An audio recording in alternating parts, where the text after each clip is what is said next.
I don't know how to do this. There it is. Perfect timing. Welcome to Southern Pines Council work session. Have your attention, please. I'm calling this meeting to order. The first thing on our agenda is like, we've done this before. Let me go find the agenda. This is a continuance from April the 12th. And we stated at our last council meeting that today a decision would be made, hopefully. And I'm looking at the two parties. Have you all come to any agreement since we last met? Mr. Bogle is in the restroom at the moment. Oh, okay. I will report that we have not come to a final agreement. I was hoping to catch Mr. Bogle for a few moments to talk with him. This is first on the agenda, or if there was other business that the council might into, that would allow us a few minutes to speak outside. I would appreciate it. Otherwise, we're prepared to go forward. Do you all want to give him a few minutes? Okay. Yeah, okay, that's fine. Like I said, we'll move on to action items. Town manager comments? Oh, yeah, I forgot, sorry. I was wondering too. Just, No, I've heard enough. Sorry, Reagan. Thank you. Actually, I did not have any See, I knew real that. comments. I'll make up a few since we're biting a little bit of time. But I did have a question just a moment before the meeting opened from Councilwoman Clement, and I was going to go ahead and address that. The question was about items that go into or on the agenda that may not have an attachment or supporting materials. Sometimes that will occur when we are in the process of still gathering information. Oftentimes I'll throw a memo in that kind of explains why there isn't something in the packet. I did not do that in this instance. As you're aware, I was traveling a good part of last week. So, but we will have we'll have a presentation that Jessica put together when we get to the revenue replacement projects, and that's something we can send out to you after our conversation today. And the other one I think that didn't have an attachment per se was the Code of Ordinances Public Works fee schedule, and that's because that conversation specifically is one more designed around getting some directive from council regarding that schedule, and then we will plug some figures in as a result of that direction received from council and have it back to you maybe as soon as the October meeting. But it's not as simple as simply plugging some new numbers into a table, because we want to talk about why that fee schedule's in the code, what it's used for, and get some directive from council relative to our approach to it. So with that, I'm going to suggest we just move ahead to the action items under 4, and BJ can introduce the written decision for Morganton Park. And I apologize, Reagan. I will turn it over to my esteemed colleague, Ms. Pam Graham. With very little to say, is this a vote occurred at the last council meeting. Staff has prepared a written decision to capture the general discussion and resulting vote, and happy to answer any questions if you wish to have them. Anyone have any questions for Pam? Or generally about this? And that's the first Coke. It was a regular Coke, though. Whoa. Oh, Taylor. Oh, man, and so it begins. Sorry. Any discussion? I'm looking for what you all want to do with this. Since we've already approved it, I guess you like what they've written. I'll move to approve the written decision PD 1022. Pleasure of the council. Aye. Nay. Aye. Okay, the next one is the lease agreement for Go Pines. And if you all had a chance to read over that agreement. If I could just add, Matt added one final section to the very end of that based on the last discussion that council had.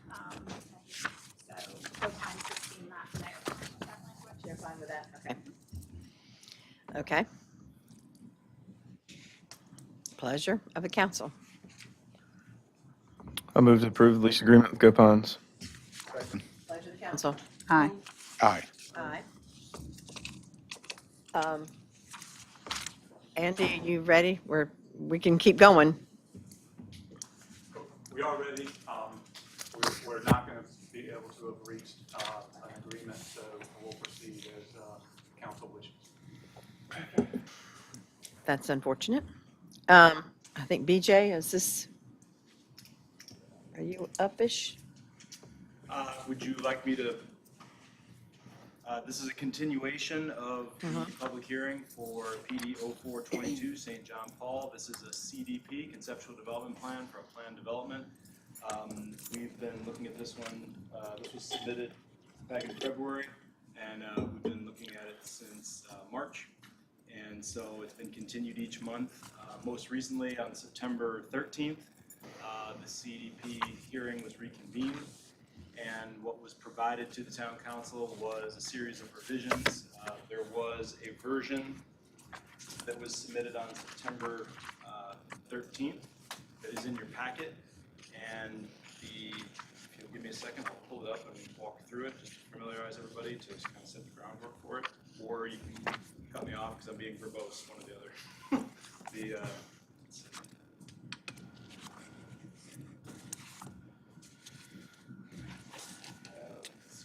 Text on page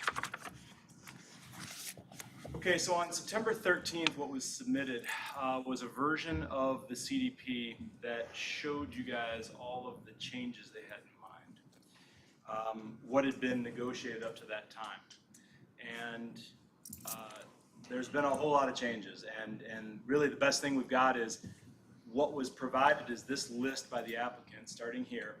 It shows all the revisions that were made as a result of a neighborhood meeting in March, as a result of a planning board meeting in March and April, everything that's occurred since that time, town council meeting in May, mediation meetings in June, post-mediation revisions also in June, and then final revisions in September.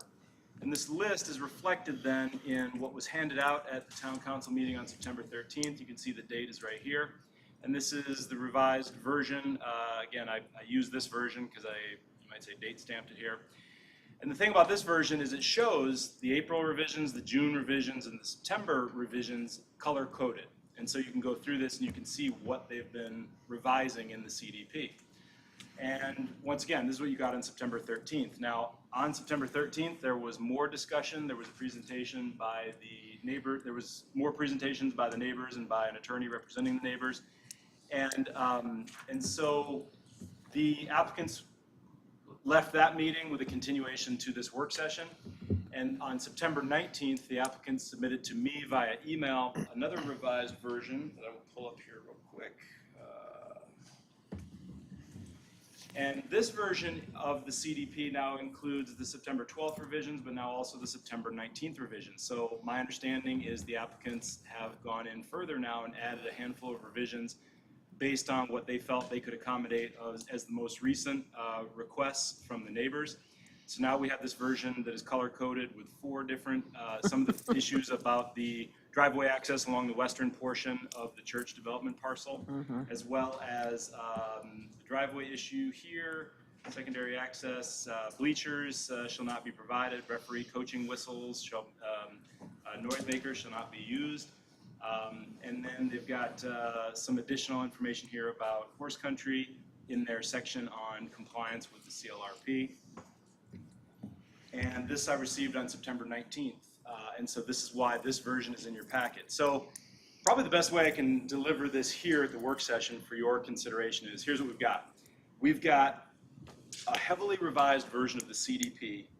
On the text is on pages 93 through 112 of your packet. We've got revised maps on page 186 and 187. And that is the version. These versions right here are dated September 13th, and so these are the phase 1 campus plan and the future phase campus plan. So I guess you could say the way it boils down is you got the text and the maps in the packet. It is the version through September 19th, which is after the last reconvening of this meeting. And this is what the applicants have in front of you. And then we have What has to happen next is a decision has to be made, and the decision is primarily based on, is it consistent with the CLRP, and is it a reasonable request? And then to approve with conditions, or deny. Approve with conditions, in the case of a CDP, usually means that you want some revision to the CDP, because ultimately what comes out of this, unlike a rezoning where the deliverable, if you will, is a change to the zoning map, in a CDP, what comes out of this is a document, the one you're seeing in your packet, which we now formally dip in bronze and put on the shelf and call that the zoning for the St. John Paul Catholic School plan development. That's about as good as I can summarize it for quite a bit of stuff in the last. Well, we've had 5 So months, so, yeah. summarized it, you just talked about an easement on the western side. Am I just all turned around? Because I thought the easement was on the eastern side. No, the information that was included in the revised version, what occurred In in the order last to- discussion, if you look at the map here on your screen, this is Okay. the west side over here. Okay. There's an access easement that that actually continues on to property to the north. So the applicants, is my understanding, don't have full control over this because it's Right. an access easement that they have to maintain. Since they have to maintain it, they're also using it for access to their parking and access to the future phase rectory. But they're also proposing quite a bit of, they have, for example, here listed a fully opaque landscape screen between this access. And that was a topic of discussion on September 13th, and they've since added revisions on September 19th to deal with additional mitigation based on the comments from the applicants. You might want to ask the applicant to address that as part of, if they're going to speak again. Okay. The screen will be planted, the screening will be planted along the east side of the existing deeded easement roads that runs along the western property line. Okay, got it. East was in my brain. Okay, thank you. Yeah. On the left And side. But it's on, the yeah, but it's on the western side. Got it. So if I can, again, stop in time. What we have in front of us is, at this point, we have an applicant and neighbor. We have an applicant who has a heavily revised document in front of you, based on attempts to mitigate. We have neighbors and representatives of neighbors who still don't like the project. And so that's where we're at. And do you have any insight in regard to compliance or lack thereof with the CLRP? The applicants have put forth in this their take on CLRP compliance as part of their narrative. It's in there, it's in the packet, it's on page 105 of 265. And staff have put our comments about CLRP compliance into the staff report. We feel that it does comply with the comprehensive long-range plan, and although the neighbors do not. Right, so as far as the character of the neighborhood, do you feel like there's not an issue there? Yeah, I will hasten to add, based on the heavily modified version of the CDP, we do feel it's very consistent with the character as a land use and as a design. We have no issue with it whatsoever, which is different from the original submittal that the planning board saw. So there's Right, a lot of no, progress made. the planning board originally denied. You're right, okay. Understood, okay. Anybody else? Questions? I have to say, I do appreciate the work that y'all have put in, because you really have worked very, very hard. In the beginning of this, you couldn't have been any further apart. I mean, you're like this, and you're like this. So I guess it's up to us to decide how we're moving forward. Have we at this point heard from the neighbors at Pine Barrens as to what their concern, have we formally heard from them as to what their concerns are as far as the existing proposal? The existing meeting, the September 19th. Correct. Have So you, the September 3rd, so an attorney representing the neighbors at the beginning of the meeting handed me, my understanding is that they have received a copy from Mr. Bogle of the September 19th version. And the attorney representing one or more of the neighbors, I'm sorry, I don't know exactly who all is represented by Mr. Pettish, but formally, there is a document that he gave to staff, and of course it'll be up to you guys whether or not at this point to take additional comments. but it includes a variety of amendments that I believe the SU neighbors would still like to see to the proposed plan, but I also am going to speculate that this list is what they couldn't necessarily work out just now outside of the meeting. So if you have any further questions on that, you can ask either the applicant or the neighbors. Okay, Oh, go ahead. go ahead. My question, I guess, to Andy is, of the language in there, some of it just better worded from things that have already been agreed upon, or is it all just like like in the middle, not agreed upon things? It's a combination of Okay. both. I've tried to address issues in terms of how those conditions are drafted, which I believe lead to some ambiguity that down the road, years, because a lot of the projects are not going to take place for 5 to 10 years, could lead to significant disputes that I think is best for all parties to be avoided. And then I've also tried to address that space that the mayor so aptly characterized as being small, that we are very close to being able to come up with something that fits here, and and the Pine Barrens folks need assistance in accomplishing that. Right.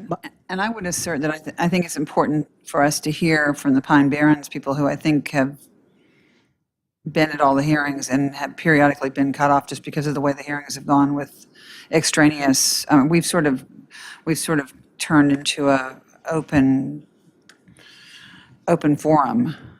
So I'd be interested in hearing what their concerns are as far as the sticking points, so that we're educated as we move forward.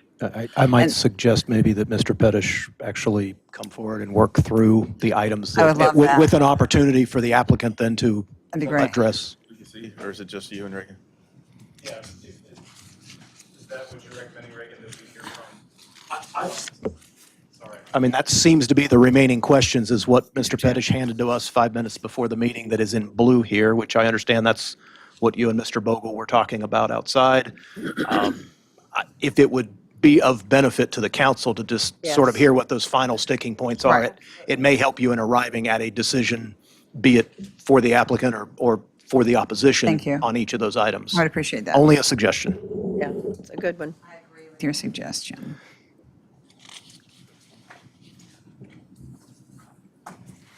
Thank you, Mayor, members of the council.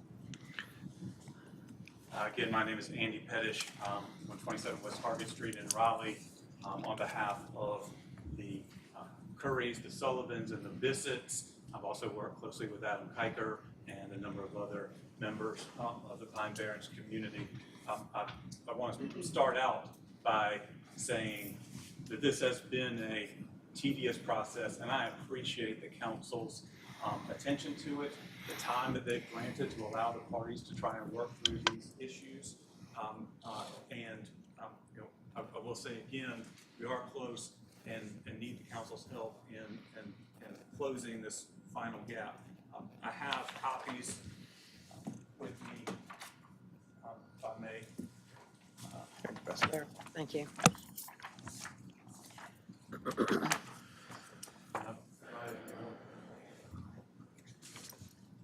Anybody else? This is being entered in. Yes. What exhibit is this one? What letter are we on? Okay. Sorry. Well, when you figure it out, well, So what I've highlighted in blue is the proposed additions or changes in language. The changes, if they're of any major significance, I noted that by striking out the old language and showing new language. In some cases, like where I have replaced will with shall, that is a common change that should be in the language of the conditions to make them mandatory. So you'll see some of those without the strikeouts. The first one here is that and this is something that I thought was agreed to at some point, and maybe it was misunderstanding on my part, small point in terms of the building height itself, setting a max of 60 feet here, because it's 2 stories, but they're allowing 35 feet. The upper floor to allow for a cathedral sanctuary, but we wanted to ensure the massing size of it stayed under the 60 feet, excluding spire. okay. We wanted to ensure that these building setbacks in the front yard included parking facilities and recreation facilities. I believe that was something that was clear, but again, clarifying that language hopes to avoid any confusion in the future. I added the term more restrictive there. It was, I think, a little clearer than whichever is greater. I don't mean to be stupid, but this is what the other side has agreed to? I'm sorry, I should have clarified that further. What I have done here, and if I have missed anything, if there is anything that Mr. Bogle wants to put, I have done my best to have verbatim here that everything that's in black is what the applicant submitted formally to the town on September 19th, the most recent version of Right. conditions. And these are the conditions, and the conditions within their CDP is the only thing that matters in terms of enforceability. Everything else is just flowery language. And it's nice, it's important to have, I'm not trying to minimize it, but what, in terms of what comes out of this as enforceability, is only the language that's in the development standards and additional design conditions. Not even those drawings mean anything when this comes to enforceability of whatever ultimate design they bring into the PDT. But this is not something that you all have agreed to. I got this in an email while I was driving here. Right. Okay. But, and I, Speaks to each one of Yeah. well, let's let them go for, yeah. them. Agree to most everything. Right. Okay, well, that's a That's good great. thing. I guess we have to look at you and nod. Well, I think we'll, Okay. I think a lot of what you're trying to do, just based on a quick perusal of this, is insert some specificity and some legalese at times where that's important that be inserted, and there are very few actual sticking points. There's some of it's cleanup that, Right. Okay. again, hopefully makes things better for everybody down the road. Okay. On the page 2, I've highlighted in this section in yellow because for me reading this, I understand having talked with Pete Bogle, all of this a number of times, what the intention is here, but I believe that for somebody reading this potentially, I think BJ should be here for the rest of his life, as long as he so chooses to be. But it may be Let's motion that. that he is not for whatever reason, and somebody else is looking at this language, and so ensuring some clarity into what it means, I think is important. And there was to me, that should be redrafted to ensure that. I've added some language here to ensure, because the screening is primarily along the easement road, but on those drawings, perhaps BJ could bring up an illustration that shows the screening. For the Sullivan's home, they're positioned in a way that there's a bit of an angle, and so the parking lot and the recreation area, without some additional screening, would be visible based on kind of where they've illustrated where the screening would go. So I just want to make sure that once that all happens and we figure out where that's located, there's a provision that ensures that if necessary, some additional screening could be placed somewhere in that buffer area to ensure that they're visually shielded from what's happening over there. That's all that's trying to accomplish, and I think it's consistent with the agreement. On page 3, I'm sorry, would you like to handle these one at a time? No, I'd rather they go ahead through, yeah, thanks. on page 3, the one note here is that we agreed that 4,000 Kelvin should be the maximum light temperature, but there was no way, it wasn't pegged to any objective standard about how that would be measured. So I was trying to address the measurement issue by just saying, order something that the manufacturer says is 4,000 Kelvin or less, and that's easily assessed. BJ, that would be consistent with our normal review of lighting plans, correct? Using the manufacturer specification? We don't have, in the UDO, we do not have a standard on the warmth of lighting. We have a standard True. only on foot candles. And so brightness of lighting and height of fixtures, placement of fixtures, orientation of light, but we do not regulate the warmth or coolness of the light on sites in Southern Pines at this time. So if the manufacturer's specification was provided on the lighting plan, you could verify that, yeah. Can we back up? I'm sorry, and this, I'm sure all the rest of you, the train has already left the station and everybody else understands, but what is in yellow on page 2? this is new proposed language with specificity that simply provides a clearer statement as far as screening goes. Is that right? Have you changed anything, or you've added? I've not, that is the exact language submitted by the applicant. I just believe that it needs some work in order to assure that With in legalese. interpretation later, that everybody's on the same page. And is what you have provided been worked by you, or what you have provided is just highlighted because you're concerned about the fact of the lack of specificity and the lack of, Everything in black ink is verbatim what the applicant submitted. right, The only things, the things that I've altered in any way are in blue. right, okay. So your concern, when I see a yellow highlight, you have a concern about needing to clean that part of the language up? Okay, Correct. just so I understand the key, thank you. And so then on the top of page 4, there's, again, some additional language here that I believe all parties would benefit from ensuring that it accurately reflects what's intended. Then one of the two big issues here comes up with respect to the driveway access. What we have proposed here is that there be no access between the parking lot and the easement, and that subject to what the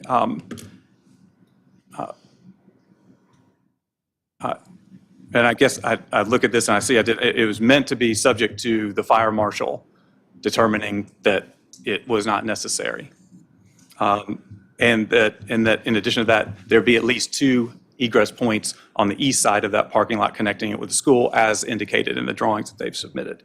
So if the fire marshal determines that it's needed, got to put it in. We have a fire chief back there. Sorry. We have a fire chief sitting Oh, back there. so excellent. What I discussed outside with Mr. Bogle was an attempt to find a compromise related to both the easement and the recreational area. And so I would amend this verbally to say, if we could find a way, because they've indicated in those yellow areas at the top, that it's not really meant to, that the use of that improvement and use of that access easement is not meant to really change the school traffic patterns. The school was designed to be able to handle the school stuff itself. And so if we could clarify that here and say, the use of that easement is limited to church activity, church services, primarily in the weekends. Occasionally, there are going to be some on the weekdays, understand that. But it's not for weekdaily stacking of cars for school drop-off. That we can accept, and hopefully in making a concession there, we could get an agreement with respect to what they did add some good things around and I'll go ahead and I believe the next page addresses the recreation area. They've added some things that are helpful there with respect to the whistle or sound making noises and not having what they describe here in the third bullet point from the top, fully defined permanent sports field, I added, or facility, because if it's just a field, you open the door to it being filled with fully designed tennis courts or fully designed basketball courts, et cetera. But what is not limited here is the potential for the intensity of the use, even for practices. And we want some language there that is going to ensure that area that can be set up as a temporary field isn't set up with temporary soccer nets for 10 different groups and for third parties to come to this. And that was something that was submitted to us by the church just prior to the proposal that we handle all the recreational area with a sound level dB measure that their submittal to us, and I have copies if council wants to see, included a prohibition on third-party use of the recreational fields. So I have gone back and included that and said that's the final point that I have here. The recreation play area is for church and school use only and shall not be rented to, leased by, or otherwise used by third parties for events, group recreation, or sports activities. So that means that both the school and the church can use that area.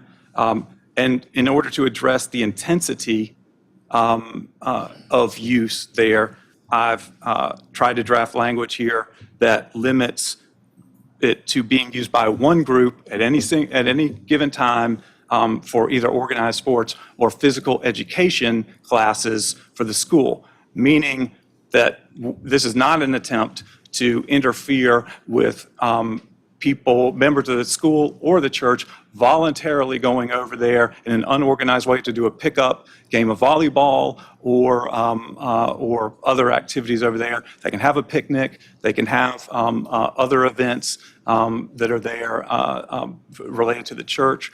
But that ensures that you won't have the level of intensity that right now is not capped.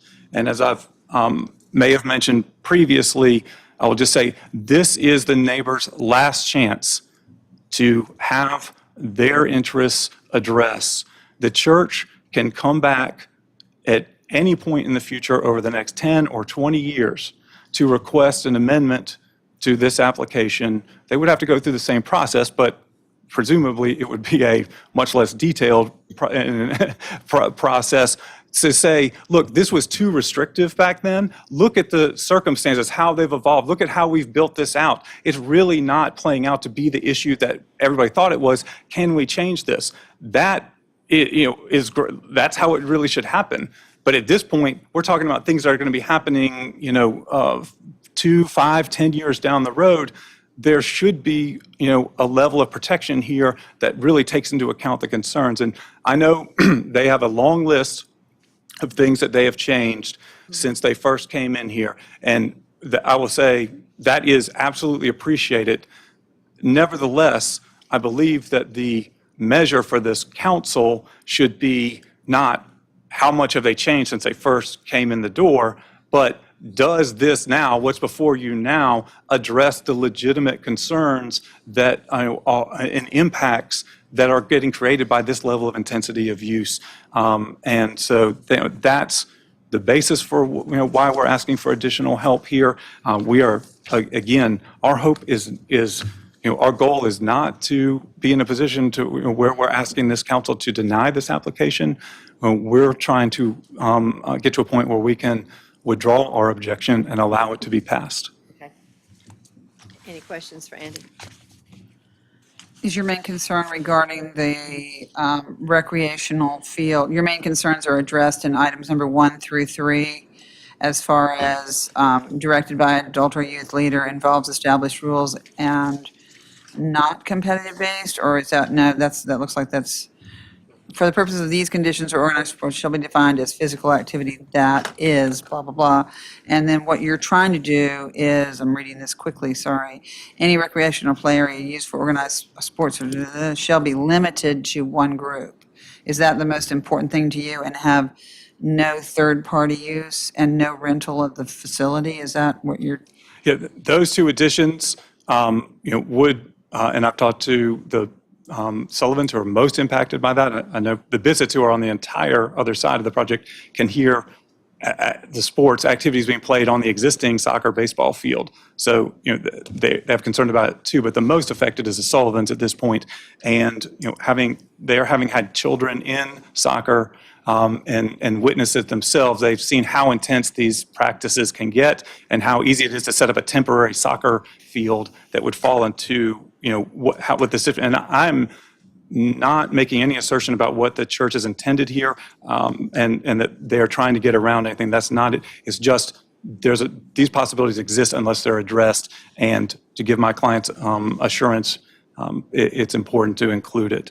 I did include this definition here in an attempt, again, to show that this is not meant to capture,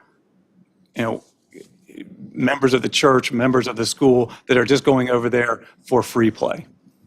Okay. So, and it's not just rental of it's third-party use would cover it, just rental or gifting that facility. So just no third-party use. I guess, in fairness to the church, I did try to draft it in a way that would not be prohibitive of a situation where there was a game being played with whistles and all the other stuff that we, and have spectators, et cetera, on the soccer or baseball field. And the opposing team, which would be kind of a third party, might want to go warm up or do something on that other field. Again, that's not what we're trying to, that's overreaching a bit and outside the spirit of what we're trying to limit. And I hope that language, addresses that. And just for clarity, I think I asked this before. We're only talking about that field up there because I think any use of the existing one's already vested. Right. Like if they allow That's third party connect, okay. Yep. Okay. All righty. Thanks, Andy. Okay, we'll start on page 1. Welcome back. Well, thank you. Did your car know the way how to get here? You and Andy both know how to It get has to for Southern years now, actually. So just quickly, on page 1, we don't have a problem with any of this. The UDO sets the 35-foot ceiling height, which, sure, that's going to mean that the height of the building is less than 60 feet, but we can add that in, that's not a problem. Saying church development, including parking facilities and recreation, is a little redundant. We do define church development as everything that is drawn on that drawing. And actually, in a CD or this type of application, those drawings absolutely are part of the enforceable record. But I have no problem with them putting the redundancy in here. So Mic off. I don't know whose mic's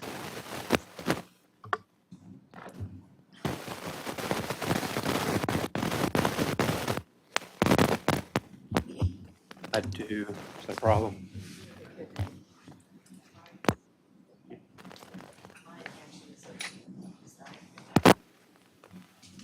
Oh, well, all right. Don't let me forget my phone. All right, so page 1 is. You'll be back. Page 1 is fine. Yeah, Okay. but I won't be able to call him to find him. We got to skip the yellow stuff. Can I ask you a real quick question? Yes. Page 1, just Okay. what it says building height shall not exceed 60 feet. Height of spires is unlimited and regulated per 4.2.1. That's still okay, right? The height of the spires is still unlimited? Yes. What is the building height that's not supposed to exceed 60 feet if the building height maximum is already 35 feet? The ceiling, the way the UDO says it is maximum ceiling height. So the building can only be 2 stories and the maximum ceiling height of the second floor is 35 feet above grade plane. So what they're asking to make sure is that we don't have a ceiling that's at 35 feet and then the pitched roof that somehow goes 30 feet above that or 25 feet above that, which I don't think is going to happen. It's not likely to happen, but I don't mean to interrupt because Mr. Vogel sat patiently, but as a point of clarity, what I see in the draft here is that it's 2 stories plus 35 feet. 2 stories and is what the That's it. UDO says. Well, I'm seeing a plus mark here, so I'm just interpreting. Again, this is one of those things where I want to make sure that Okay. we have clarity. So it's not- 7 plus a chicken hand.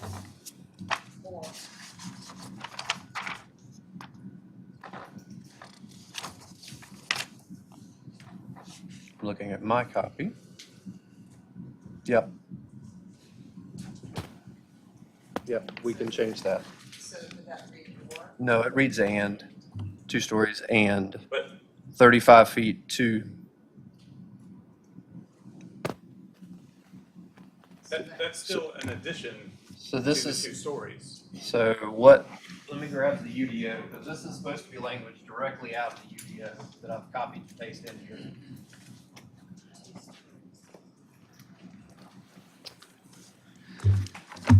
All right. Or BJ, if you can find it faster than I am, then I can, by all means, do. Okay. As long as it doesn't roll off onto the floor.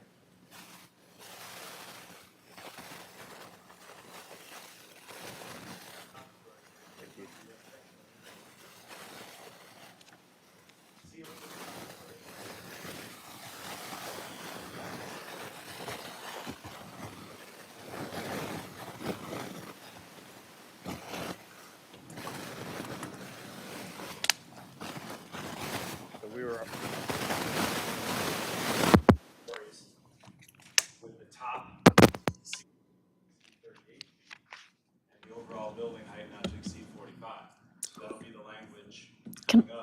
can I propose that in this language on 5321, we actually say maximum building height, we just scratch the 2 stories plus, just say 35 feet to upper floor or ceiling height. I am very good with that. I think that keeps it clean. Is this with the UDO, it'd be 38 feet, because that's what the UDO is gonna say if you approve the text amendment, go back to 2013 version that is underway. So let's, Let's 38. 38. That works. Is that okay? And then do you scratch the entire building heights shall not exceed 60 feet? I think it's unnecessary, unless, Because that's just to upper floor ceiling, so, 38 and then 45 is the overall building height. so building height shall not exceed 45 feet. But they're right. I know. They're writing a PD, so if they want to go over 45, because they're going to have a cathedral, you know, or I don't know what they have in mind for their building, and I don't know, I wouldn't want to throw out there, yeah, make it 45, and the next thing you know, we're doing, hey, you know, we have a highly pitched roof for a classic looking building, and it needs to be 55 feet. Now you know, I don't know what their plan is for the Well, opposite. we're looking at the architect. Yeah, the Are opposition you willing has to hold at suggested- 45 feet? Well, I would love to get to be the architect on this project. That's way down the road, so I have no idea. Are you okay with an amendment that does building height not to exceed 45 feet? Yeah, it's gonna be sure. They've offered 60. Yeah, the opposition has, Let's keep 60. has given us 60. I think that that's okay. Sorry. The Force neighbors. people, I've been called worse. The neighbors. the neighbors. That's what So, we've been trying to The call only it. thing we're changing on this, if I understand it, is from 35 to 38, and everything else is good. Is that- Take out the word destroys. Striking 2 stories, yeah, I did that, sorry, yeah. Can't see, I can't see what I'm doing. The rest of page 1 is fine with us. Okay, so we're good on page 1, okay. So the yellow highlight has to do with the drive that they're trying to take out back here further. So which is why that's yellow and highlighted, so we have to skip that for now. The shall there, that's no problem. Sufficient additional screening, what they're talking about, I don't have a problem with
could use a phone.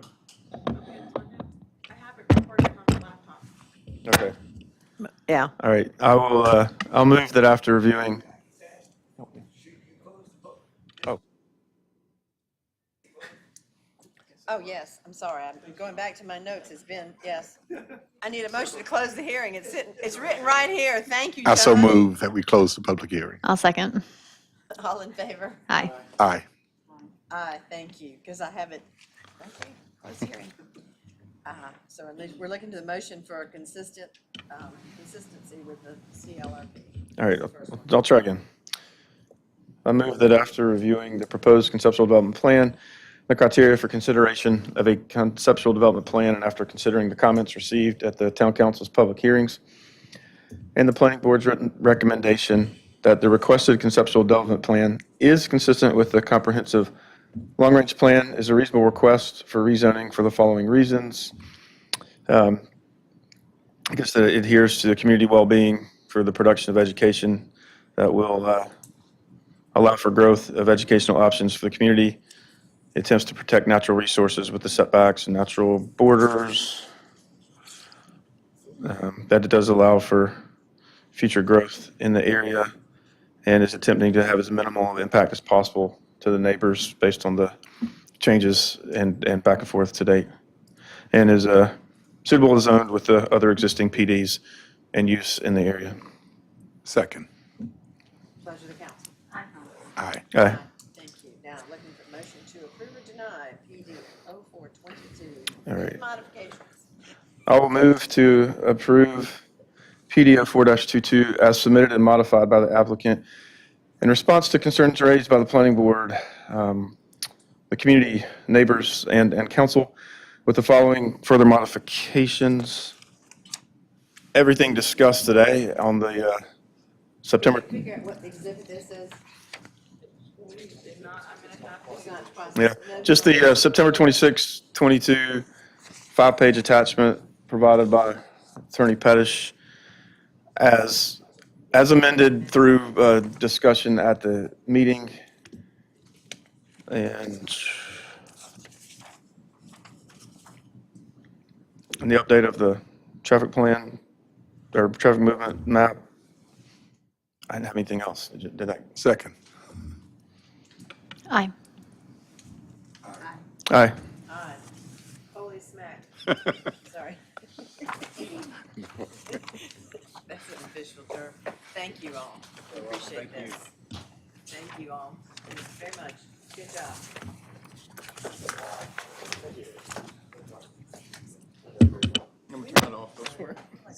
I know. If we can keep going, because, Yeah, let's, yeah, we're gonna take 5 minutes, because people gotta go. Okay. I just didn't know how long that parking lot.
I'm on, but It's whatever it is.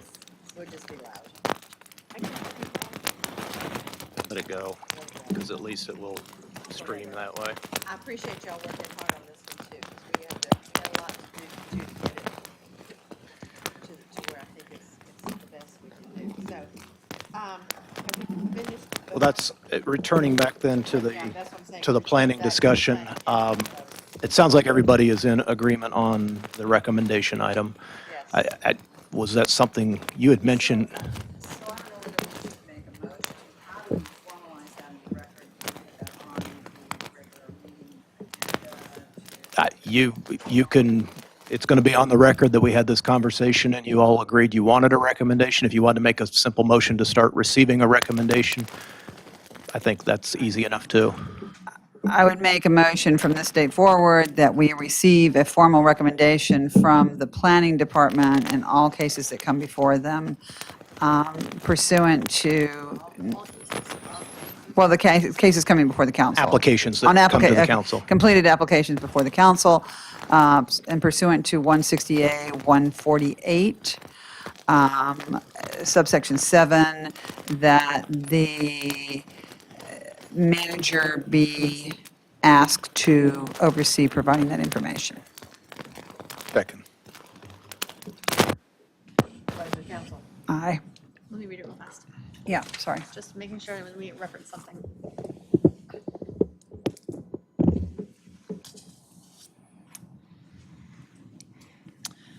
It's the same one I gave you. Question, jump in. You look like you're about to leap. I'm staying as far away from this as possible. I don't know that we have to reference it, but Okay. I. I'm assuming you're an aye since you made it. I am, yeah. Aye. Since you made it, that's yours. Okay. So the only other item I brought up relative to this particular agenda item is that we are still in an awkward position, BJ being first in that line and then me generally getting the follow-up question relative to potential applicants coming before the council in this setting to float ideas. And I don't know that we'll have an answer here this evening, but we will continue to simply offer, hey, there's video of how that has gone the last couple of times. But it would be very worthwhile if we could develop a protocol moving forward. I had made a simple suggestion in the memo that I sent in the packet that at the very least, before anybody be agended here, their concept go through some form of pre-application process at the TRC. Now, that will work very well for those that have already put something together. Sometimes if it's a concept around, for instance, a requested code amendment, it would be a matter of them coming up with that language, but there isn't a lot to review from a TRC standpoint. So again, I offer it. I think we all have an interest in avoiding a little bit of the conversations that have taken place here, but Board necessarily. I don't know that. If they go for TRC, would BJ or Pam or whomever be able to say, okay, they've come through TRC, the whole recommendation thing, could they be like, we told them that this didn't fly with TRC, they still came forward, or could they be like, they got their stuff together and they just, want to have this meeting before whatever the next. in an instance where somebody has their stuff together, I mean, we see that where they come through and the application gets filed and it just follows a regular process. What generally makes its way around to here are back of napkin ideas and this is the challenging one, things that end up being planned development applications that by definition, they're kind of writing their zoning code.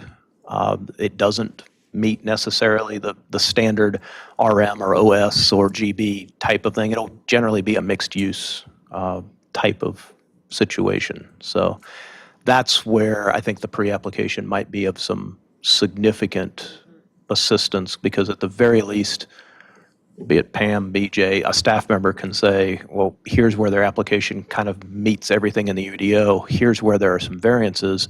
And part of that recommendation process could very well be, the variance might make sense based upon a specific site, the surrounding uses, a topographical challenge. I mean, you see any number of things.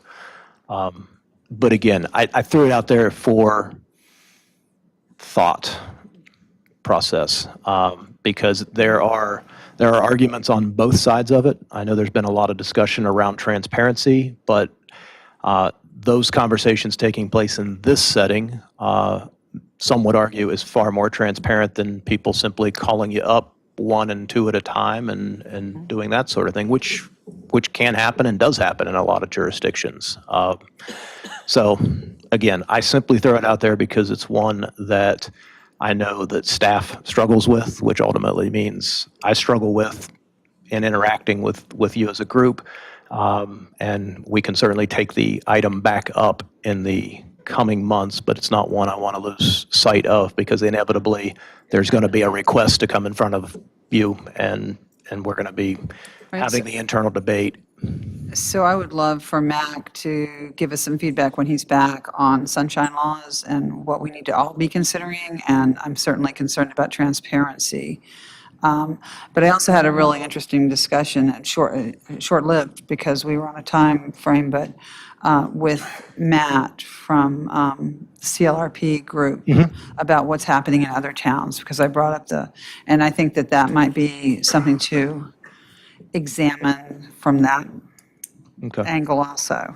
They've seen this happen. And can construct, in every other town they've worked with, and they have constructive suggestions. So I would suggest we might want to research that a little bit. I'm with you. Yeah. I think it's a huge concern. I'm worried about sunshine laws. I think that, I'm unclear about the sunshine laws. Generally just notification of a meeting of the council, which all of these meetings are already noticed because they're part right, of your that regular doesn't meeting concern me, schedule. right, yeah. I'm concerned about meetings that happen outside of scheduled meetings. to You're talk- talking yeah, more of the right. one-ons, Yeah, two-ons, that sort of two-ons, yeah. thing. Mhm. Yeah. And I know it's not a quorum breach, but I think that, Right. I think we're walking a tightrope on that one. Anyway, I think that I would yield to Mac in a heartbeat as soon as he's back. That'd be great. Okay. So those are my insights. With that, I am going to make a request, now that I've learned that Bill needs to be gone at 5:30, of the next 3 items, and so does Paul. Of the next 4 items, the most pressing one from a time sensitivity standpoint is actually item D, and I would respectfully request that we move that to the next conversation, so that at the very least, both Paul and Bill can be part of the conversation around the solid waste contract, because that is a time-sensitive matter relative to these other items. D just became A. And Jessica and Corey have a presentation and discussion on this. A lot of people like their Ds to be Bs. I mean, it was just me. 61s to 610s. And while they set up, I'll go ahead and apologize, Amanda, because I just bumped you down. You and Mike just talk amongst yourselves.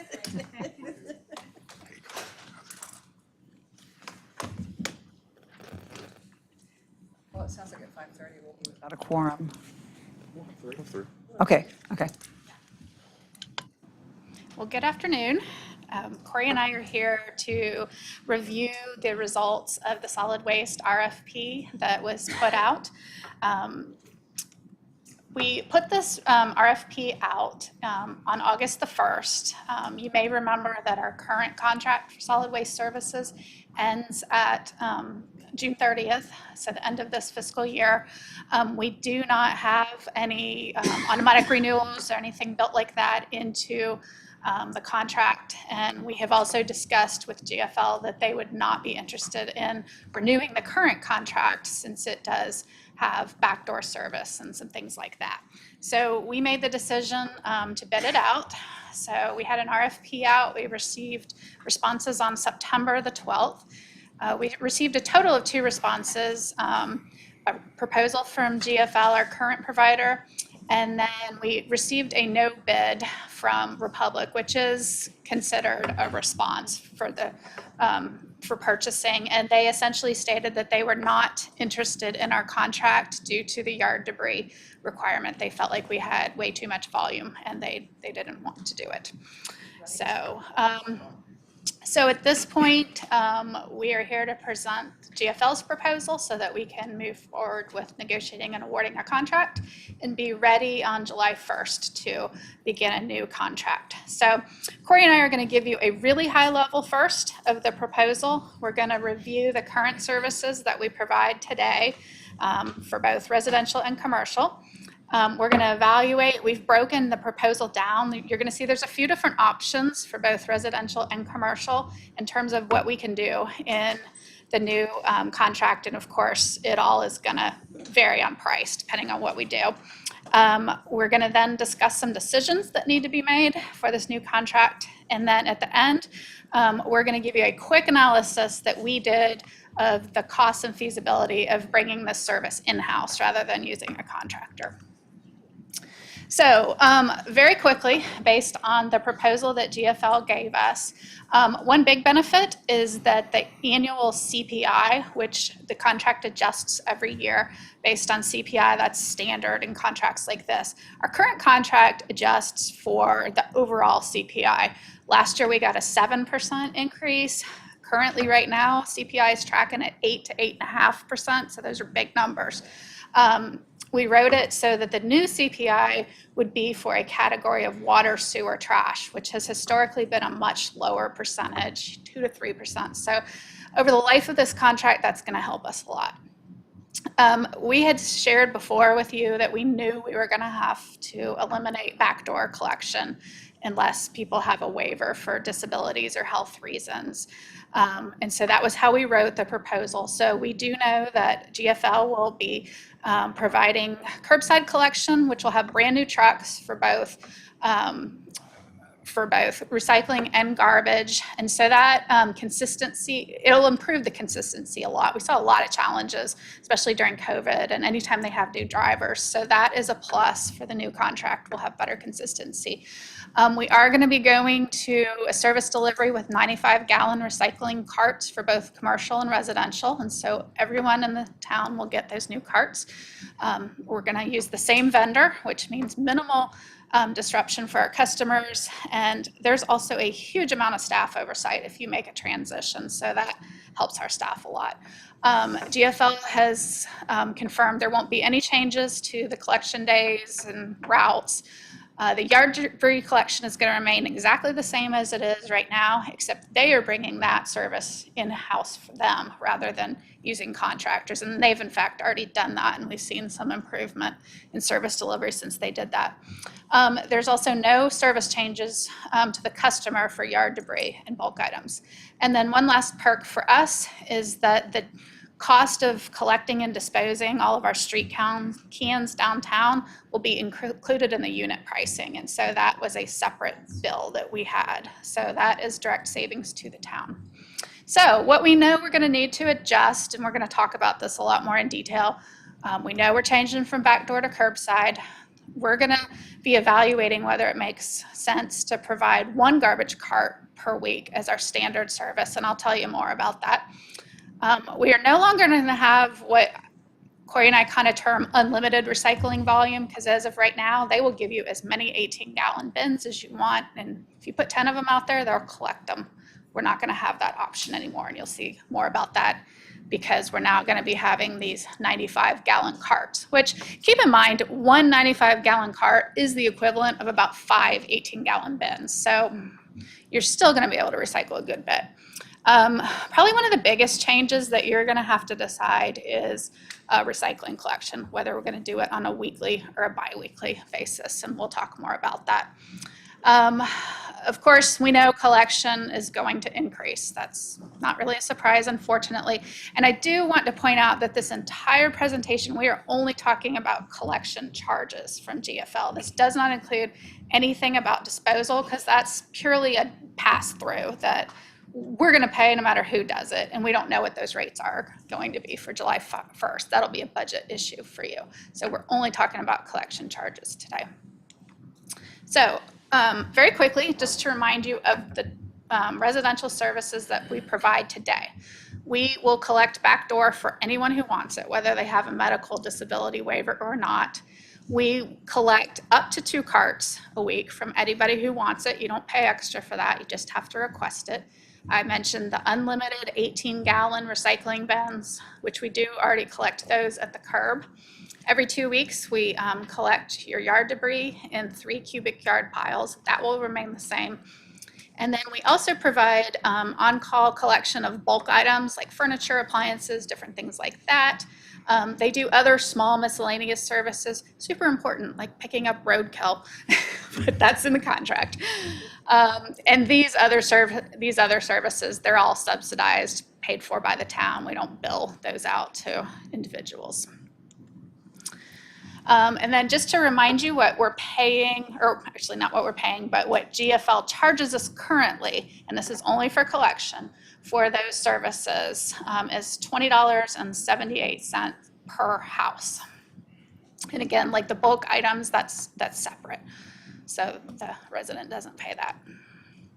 So the first thing that we wanted to do was, since there's almost an entire year that's going to be passing before we start this new contract, we wanted to apply that overall big CPI increase that we talked about, just so when you see the numbers, it'll make a little more sense because we're about a year out. So if you take that current $20.78 that we're charged now, and if you assumed an 8% CPI increase in the future, that means that roughly at this time next year, we probably would have been paying about $22.44 per home for the exact same services that we have now. But again, we can't unfortunately have those services, so we have to make some changes. But I just wanted to kind of put that into reference for you. So the first option that we looked at, and this is only for residential, is if we had a contract that had service delivery that is most similar to what we're doing today. And so that would mean we'd have weekly curbside collection for garbage for all homes. And our standard service in this scenario would be 2 carts, because that is what we provide now. In order to have weekly collection of 2 carts, it would be $23.78 just for garbage. We did some data collection back in the spring when we were looking at our fees, and we were able to determine that only 1%, about 1% of our residents use 2 carts a week. So just to put that into perspective. With recycling, we would have weekly collection. Again, I'm going to share some other options for you, but this is assuming most similar to status quo. So we would offer our residents weekly collection of 1 95-gallon cart, and that would be $7.25. And then in all of these scenarios, you're not going to see any difference in the yard waste. It is what it is. And they are going to be charging us $10.10 per month per house for that. So in order to get services most similar to what we have today, it would be $41.13. And again, this is only collection. This does not have any disposal. So you can see that's a big jump. That's essentially double. Jessica, did you do in the spring when you were looking for input from the community or research on what we're doing, how much of the yard waste is being used? Is that or how many people are using it? It's a little hard to say because a lot of people use joint piles. Like where I live, it's not feasible. I'm on Young's Road. We can't all have a pile there, so we have a joint. So I don't really know, but we do know in terms of tons, we are disposing a ton. Tonnage, we are disposing the most tonnage out of all the municipalities in Moore County. We produce about 2,000 tons more a year than Pinehurst does, and they're bigger than we are. We also would have had a challenge in the spring with trying to come up with a number because we had those storms back in January, February. And part of the reason GFL has in-housed the yard debris is because there were problems with the subcontractor. So there was still, in quote, the spring, there were still piles being picked up from those storms back in January, February. Because every person is calling me about it. So yeah, we uh, do have very heavy usage of it, But that but was- just in terms of, Republic's no bid was they had no interest in our, Why would we have twice as much yard debris as Pinehurst? yeah, it's we have, We are multiple a canopy things. town, There tree are, city. yeah, it's the amount of trees. The other thing that historically has occurred in Pinehurst, and I don't know if that's the case under the current head of it, but at least at one time, they had a very intense enforcement operation relative to if you had a private landscape contractor, which an awful lot of Pinehurst does, they would not pick that up at the curb, and they would run down. So a lot of their yard waste is actually being handled by the landscape contractors that are servicing the houses. they also pick their yard debris up in a 95-gallon cart. So it's a little more confined that way. So ours are obviously, if you recall that analysis we did when we were looking at, in the spring, we allow our residents to put out more yard debris than any other town around. So we do provide a lot, and our residents take advantage of it. So honestly, I have to say I was pleasantly surprised by that 10-10 rate, just because Corey and I for 6 months have lived and breathed the challenges of getting all of that yard debris from the storm picked up. And it took them, they had to double their collection trucks for months. And so I thought that we were gonna probably be severely punished price-wise for that, and I really didn't think. Didn't we go from like 3 tons to 8 tons, I think, when I was, Oh yeah, I mean, they were calling me all yeah, the time, and I it kept was, saying, "Oh, we're down from 3 to 8, give them a minute to." yeah, it was unprecedented volumes that they were collecting. So I was afraid that recent memory was gonna cause them to overcharge, and I felt like that was fair, given inflation and everything. So, the next, I think one of the key points, because it's easy to go back to the other side and see $7 and something versus 10, which is, a not insignificant increase. But every one of these numbers also amortizes the purchase of equipment, be it the bins and cans or the trucks themselves over the 5-year contract.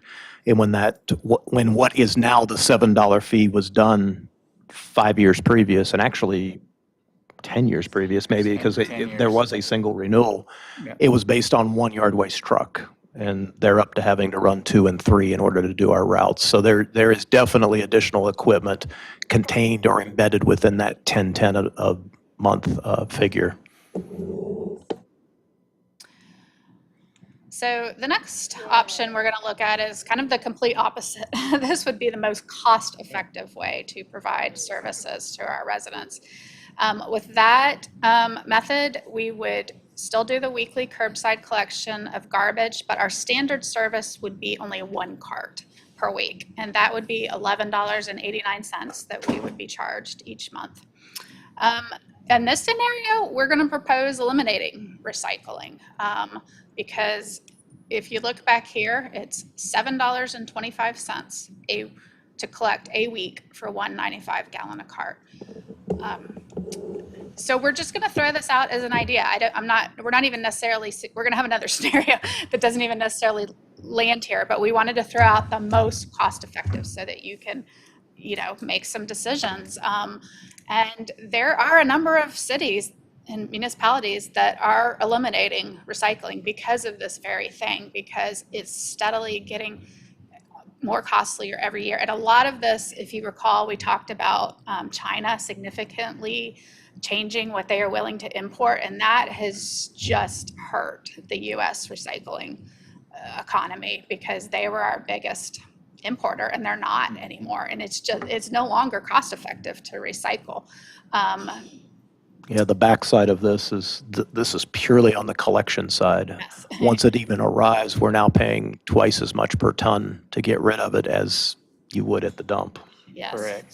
So dump fees are $55 and some change a ton. Recycle disposal fees are $125 a ton. So yeah, so we're paying a lot to recycle. You have to process the recycle, sort and process. Yeah, and a lot of the recycling gets contaminated, so they have to deal with that. So anyway, that, Processing in recent years has included, in some cases, being able to store it until there is a market for certain types of that recycling. It literally started to stack up, pile up, so they had to have space just to have it around. yeah, so. And then, once again, same yard debris service. So the most cost-effective way that we could provide this, we would be charged $21.99 per customer per month. And then our third option is the one that we are recommending, although, I mean, we can see some merits in reducing recycling, but we know that is a huge change to make, so we're not necessarily going to recommend that. So what we recommend is that the town's standard service for trash collection is 1 cart per week. Again, you know, we did some analysis that showed that only about 1% of residents use 2 carts consistently every week. So we just think that's way too much money to pay for such a small number of people who are actually using that. We would like to make it available to those people who feel that they need it, and that can be done for a surcharge of $11.89 per month. So again, those who need it can pay for it. Overall, we can significantly minimize what we as a town have to pay. Similarly, under recycling, there is an option for us to go bi-weekly. It would still be 1 95-gallon cart, but you can see it comes down from $7.25 a month to $4.69 a month if we go to bi-weekly. And we've been talking a lot about this because Republic actually was the first one that suggested it to us, and it seemed so, oh my goodness, you'd go every 2 weeks. And then we started looking, and actually that is kind of the norm. And I think part of it is to compensate for these ever increasing recycling, you know, charges, is that municipalities are now going to every other week so they can still recycle but not cost as much. And so I talked to GFL about that late last week, and they said we are actually their only current client in this market that has weekly recycling collection. So it's something that a number of people around us and nationwide have adapted to. So in terms of still providing the service, but being as cost efficient as possible, we recommend going to a bi-weekly collection. For those people that really, really recycle a lot, we could give them the ability to have a second cart picked up on that bi-weekly schedule, and that would, again, be the $4.69 surcharge. So we like these options because it puts a little more control in the residents. They can pay for what they actually need.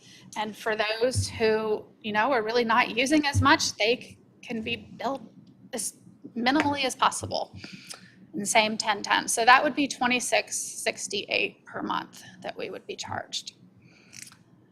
The one thing I would offer on that last one, if the decision is made to keep recycling, be it weekly or biweekly, and 2 years from now you were to decide to just simply drop recycling, in all likelihood, we're still going to have, if not the full $4.69, there's still going to be some per house fee that's going to be paid through the course of the 5-year contract, because again, they're including equipment and bins and things on the front end. They're spending that money on the front end of the contract. They're getting it back over the course of the 5 years. So just to keep in mind that whatever decision is made on that, at least relative to whether to do it on some level or not do it at all, you can always get back in through some additional investment. You're going to have a hard time backing out until the contract runs out. Yeah, we priced those carts, which you'll hear a little more about. And just to provide the 95-gallon recycling carts, it's going to be close to $500,000. So, you know, they're going to have to recoup that Are they going to get the investment. old ones back and recycle those? They don't plan to collect the bag. They're not using them anywhere else, so. I'm still using one with the old stamp on it from the company prior, and they take it. Management. Yeah, Yeah. use them. Yes, it is. So we knew that you would be interested in seeing assuming that we use the service delivery model that we just introduced, what would the residential monthly bill look like starting July 1st. And again, I want to stress, this is only collection. This is not yard debris. Our residents currently pay a total of $16.75 per month, and that is broken down. It is $12.47 that they pay towards collection, and then $4.28 for disposal. If you'll recall, we agreed during the budget time that we were going to obtain 60% cost recovery for the town's costs. So that $12.47 represents 60% of what we pay to GFL for collection. So these models here show some different percentages. So at the top left, the 60% recovery would be $16.01. If we had similar disposal rates, you could add another $4.28 on to that. And so you're getting, about $20.29, I guess, to do that service option, and you can see where it goes up from then. But that is not a decision we have to make. We just knew that that would be in your mind. We don't need to make that until budget time. So now we want to talk quickly about commercial service. Again, to highlight what we provide our commercial businesses, which there's about 400 of them. In order to receive commercial service from the town, you have to fit all of your garbage into 295-gallon carts or less per week. If you need more than that, then you go to a contracted service, which typically means a dumpster. So that means, a lot of our downtown businesses, you see them putting their garbage out. They are served by us. So they get weekly collection. They get the 2 carts included. They also get the unlimited 18-gallon bins, which are collected weekly for recycling. And then they do not get yard debris, and they don't have access to our bulk pickups or that type of service. So for those 2 collection services, again, this is only collection, they pay $13.10. So again, applying that 8% CPI increase, we could expect maybe we would have been charged about $14.15 next year. So this is quite a big jump.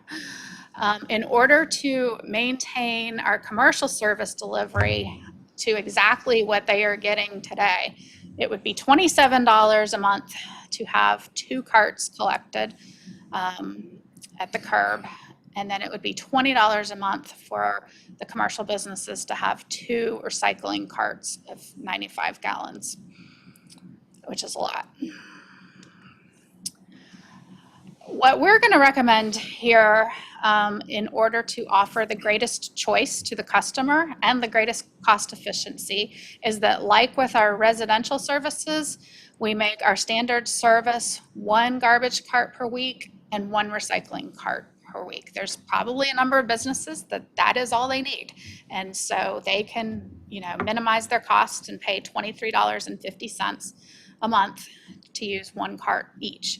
If they need more than that, then they can have that surcharge as well. So for 2 carts of garbage, they'd pay another $13.50.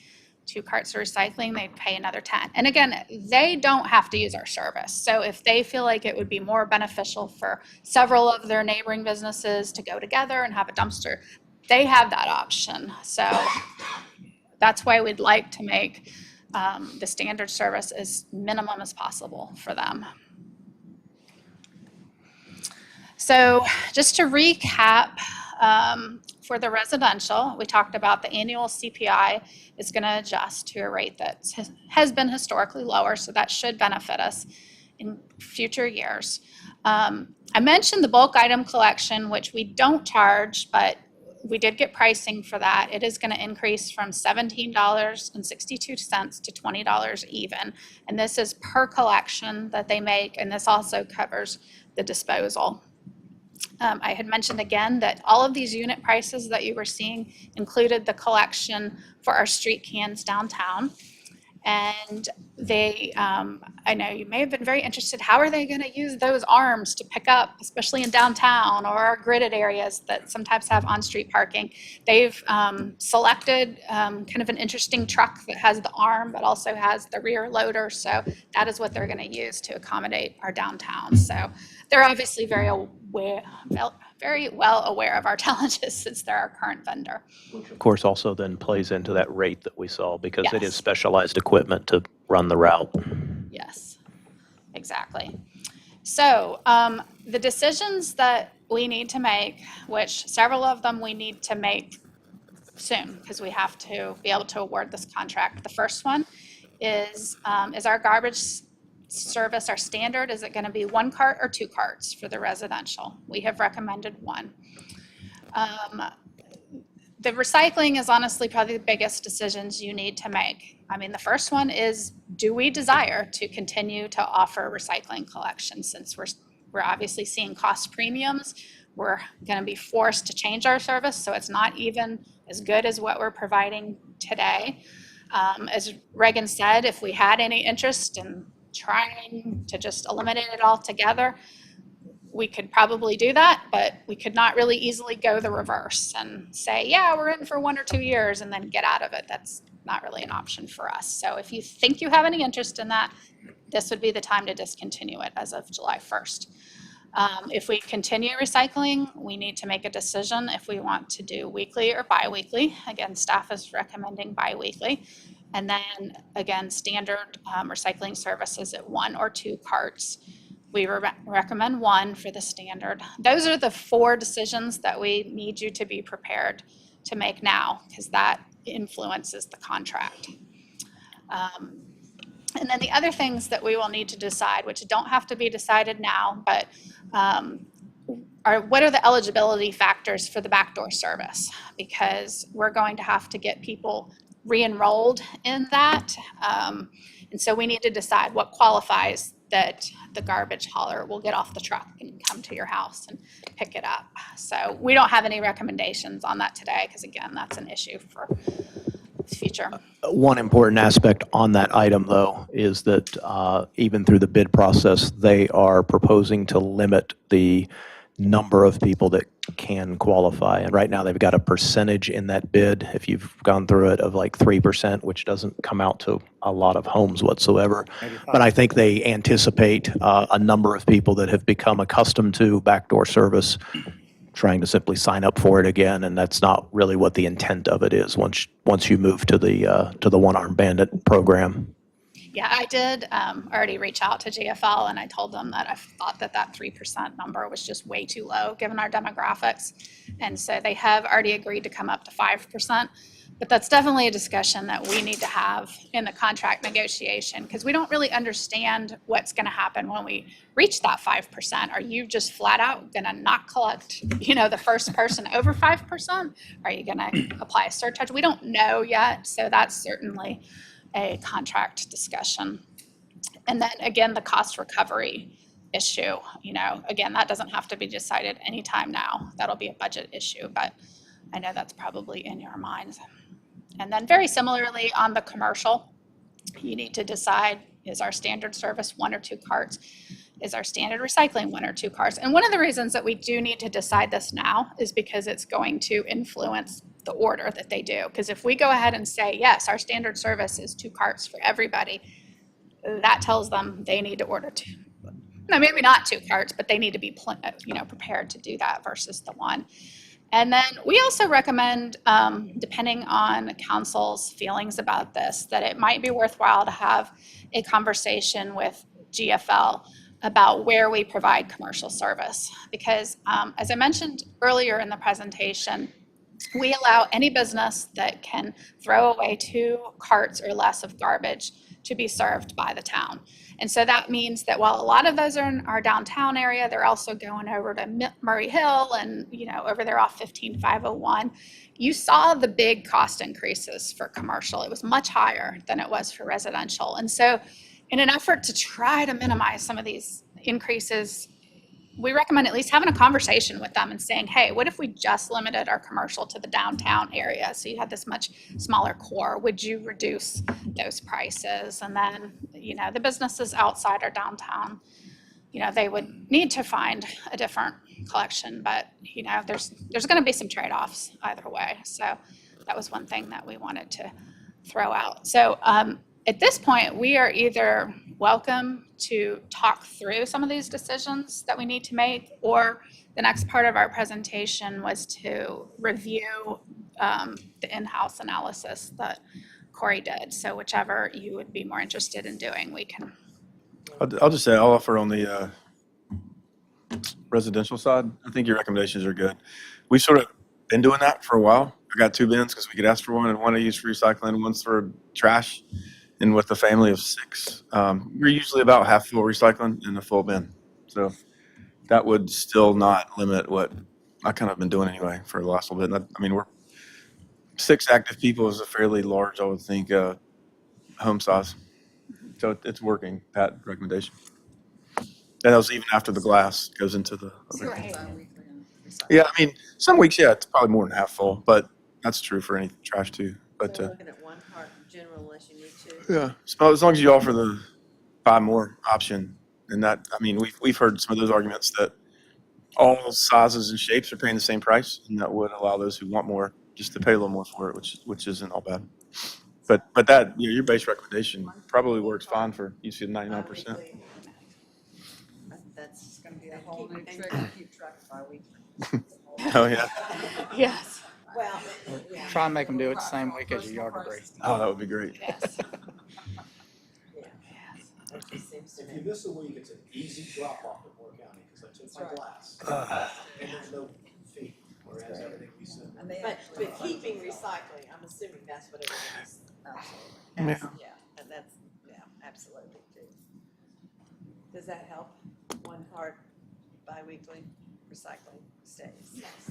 And I assume, are you comfortable with the same for commercial? Yeah. Let them do the one cart, one cart? What kind of, I mean, because I guess big businesses have to have the dumpsters. Like, what kind of businesses is this serving? It's really a lot of your office and small retail. So if it's a bar or restaurant that's holding a beer liquor license, they've got to recycle under their licensing. We do not provide to those places. So it's really going to be your small retail shops, and then a lot of your attorneys' offices and realtors and things like that. I'd say, and Corey can correct me because he certainly tracks this, but on the recycling side, I think probably what we see a lot of is cardboard, just from deliveries and things of that nature. So that's a lot of the recycling that comes out of the commercial accounts that we do track.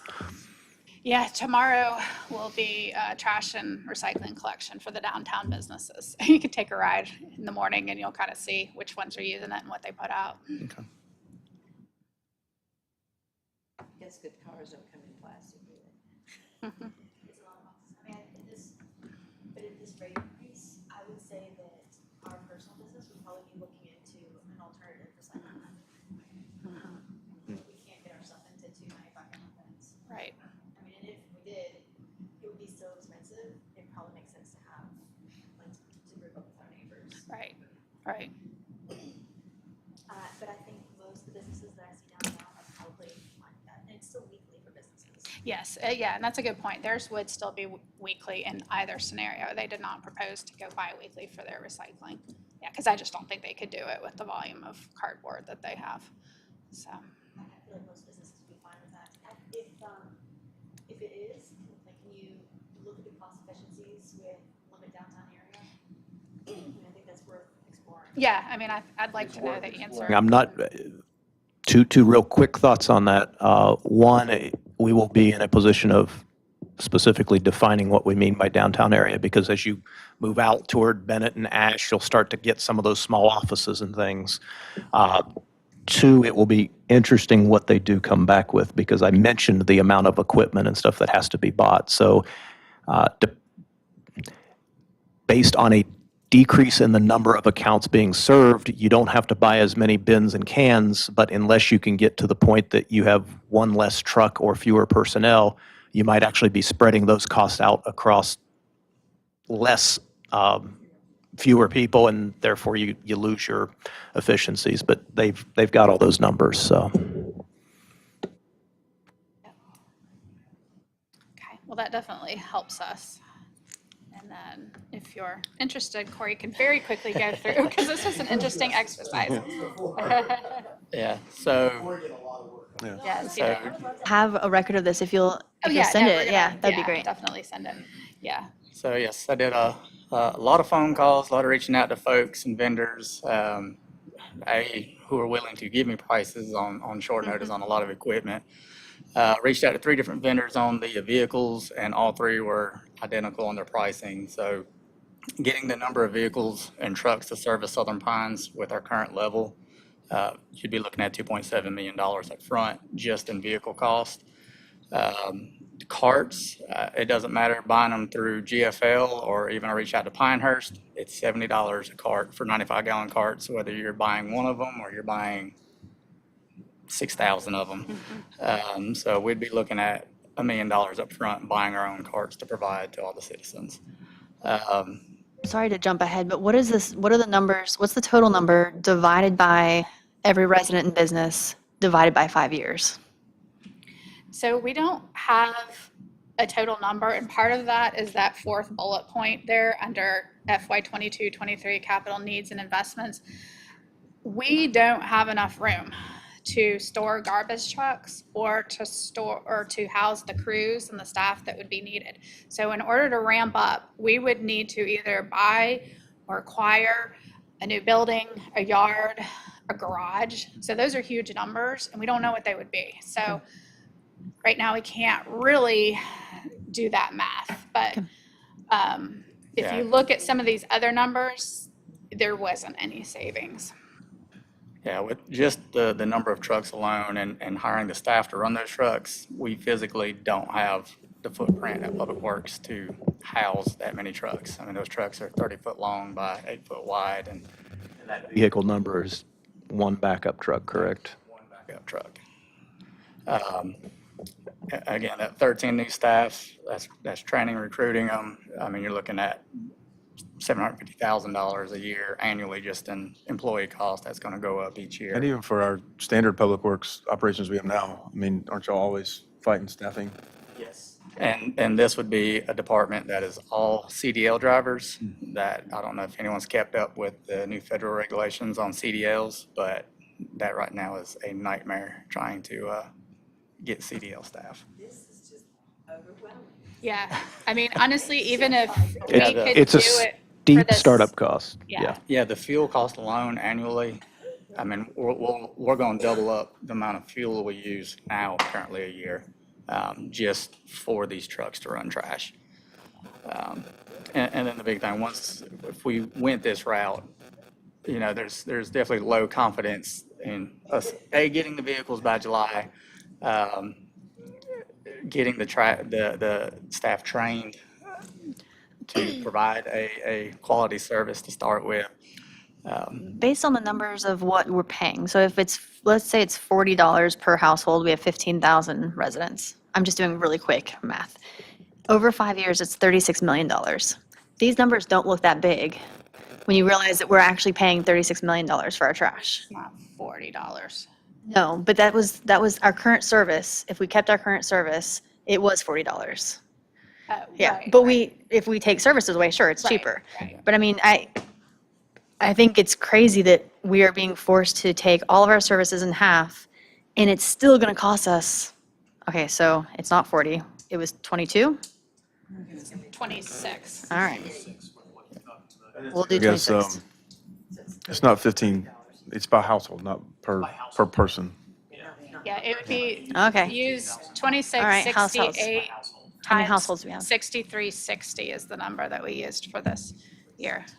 Is how many Yeah, households? that's our house count that goes into, that's what we assumed our house count would be on July 1st. Ah, 6360. 6360 times 26 times 12 times 5.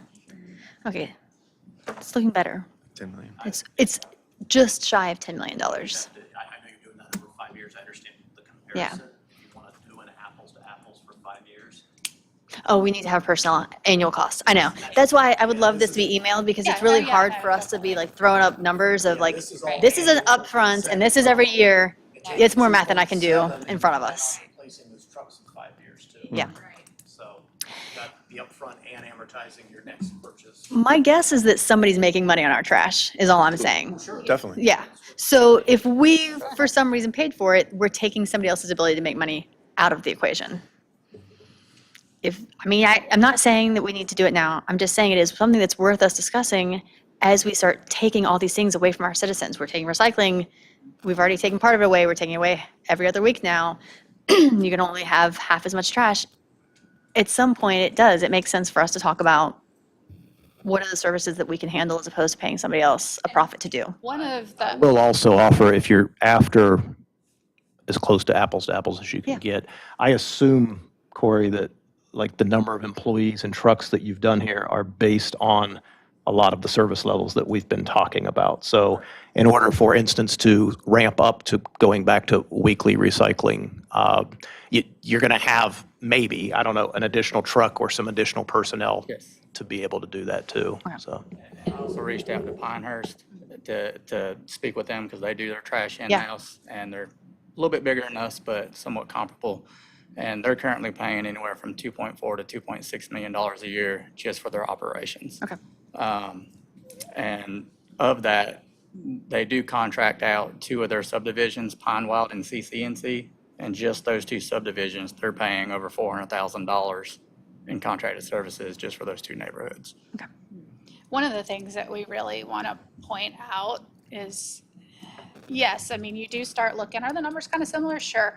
But a couple of the things that we cannot provide that a contractor can is, let's say a vehicle goes down. They have an entire fleet of vehicles. And in fact, we asked the question in the RFP, what if you can't get these new vehicles by July 1? It was, oh, we have plenty of them in our fleet. We'll just borrow them, put them on here until those come. We can't do that. This assumes 1 spare, which is not a whole lot. Yeah. If you have a couple people of that crew of 13 out, you might be down a route an entire day. That doesn't happen with a big vendor because they have so many people they can pull from. And I think, I wanted to highlight that, we learned a lot about this ice dump. I don't know what we would have done if we were the ones that were doing yard debris pickup, because it took them completely doubling everything that they did, and it still took them 6 months. Like, I don't know how we would have done that. So yes, are we paying a little bit of a premium? Yes, but they can also provide some things that honestly we just can't. And the other thing, that CDL scares us a lot.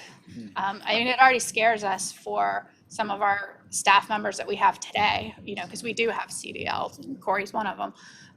But to know that we have an entire crew that has to be trained on CDL, that's The very, challenging. very short version of that is that we are now having to train any new people coming in. They grandfathered in the CDL, but any new people coming in as if they were going to be long-haul truckers, full CDL, it's, That's a $4,000 course, 12 weeks long, where we're paying them a salary for 2 months, and them not being with us. Plus Corey with this Well, not only that, they're being trained to be the Reagan Point long-haul drivers, so once they have that certification, they can go be a Get another long-haul job. driver for $80,000 a year. So yeah, to say all that, we certainly did not go into this analysis, like trying to just point out the negatives to you. Because, I mean, we can, if you start looking at some of the costs, yeah, it's certainly a fair question to ask. But we feel like some of these feasibility concerns, especially, we know we cannot ramp up by July 1st. It's not feasible now. It's Yeah, certainly that's not fair. feasible now. Well, and to Jessica's point, during the ice storm, GFL was able to pull the extra trucks from South Carolina and get them in here. Me speaking with Pinehurst, when they have events and stuff like that, they don't have that option. If they have multiple trucks go down, they just have routes that are not getting serviced, or they're prioritizing garbage trucks over police and fire trucks in their garage to get fixed. Well, I appreciate the comparison being put together. Yeah, no, it was for us too. And then just quickly, this is just kind of the route to getting to July 1st. So we are in that far left column. I'm hopeful that by the end of October, we can award that contract to GFL, because then that will allow them to start ordering all these vehicles and carts and things like that, so that they can be ready for July 1st. And I will email you this presentation. Thank you. Graphics are great, by the way. Thank you. Okay. But I think we're all in consensus. 1 card bi-weekly. Yeah. Is this are we making the final decision right now, or do you want it by the end of the You month? don't have to, Just no. give Yeah. some kind of, Yeah, I think But we can at everyone's, least go back and ask some of these other questions and come back. We'll come back with a contract that will assume that. And then if you want to make a change, we can change. But at some point, we have to lock it in so they can order everything. thank you, Jessica. Thank you. thanks for hanging, thanks, Will, for hanging back there. You did a good job sitting there. Yeah, I'll simply offer to both of you that are leaving that there's going to be another presentation when we get down to the revenue replacement stuff. We're having no votes on that, so, but we'll send you that presentation also.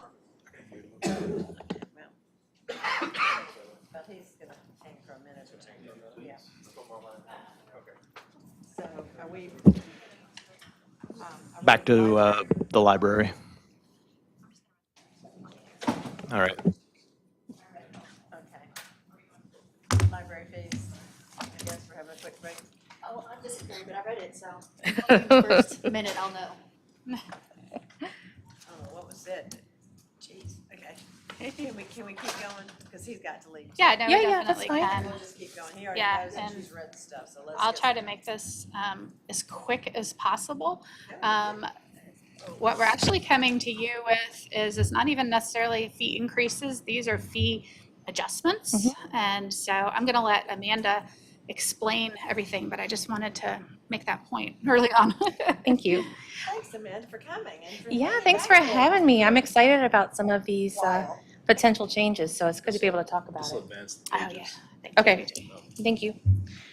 So we started looking at our fees. Part of what Jessica had talked to me about is trying to yearly look at our fees, make sure that they're in line, do a review.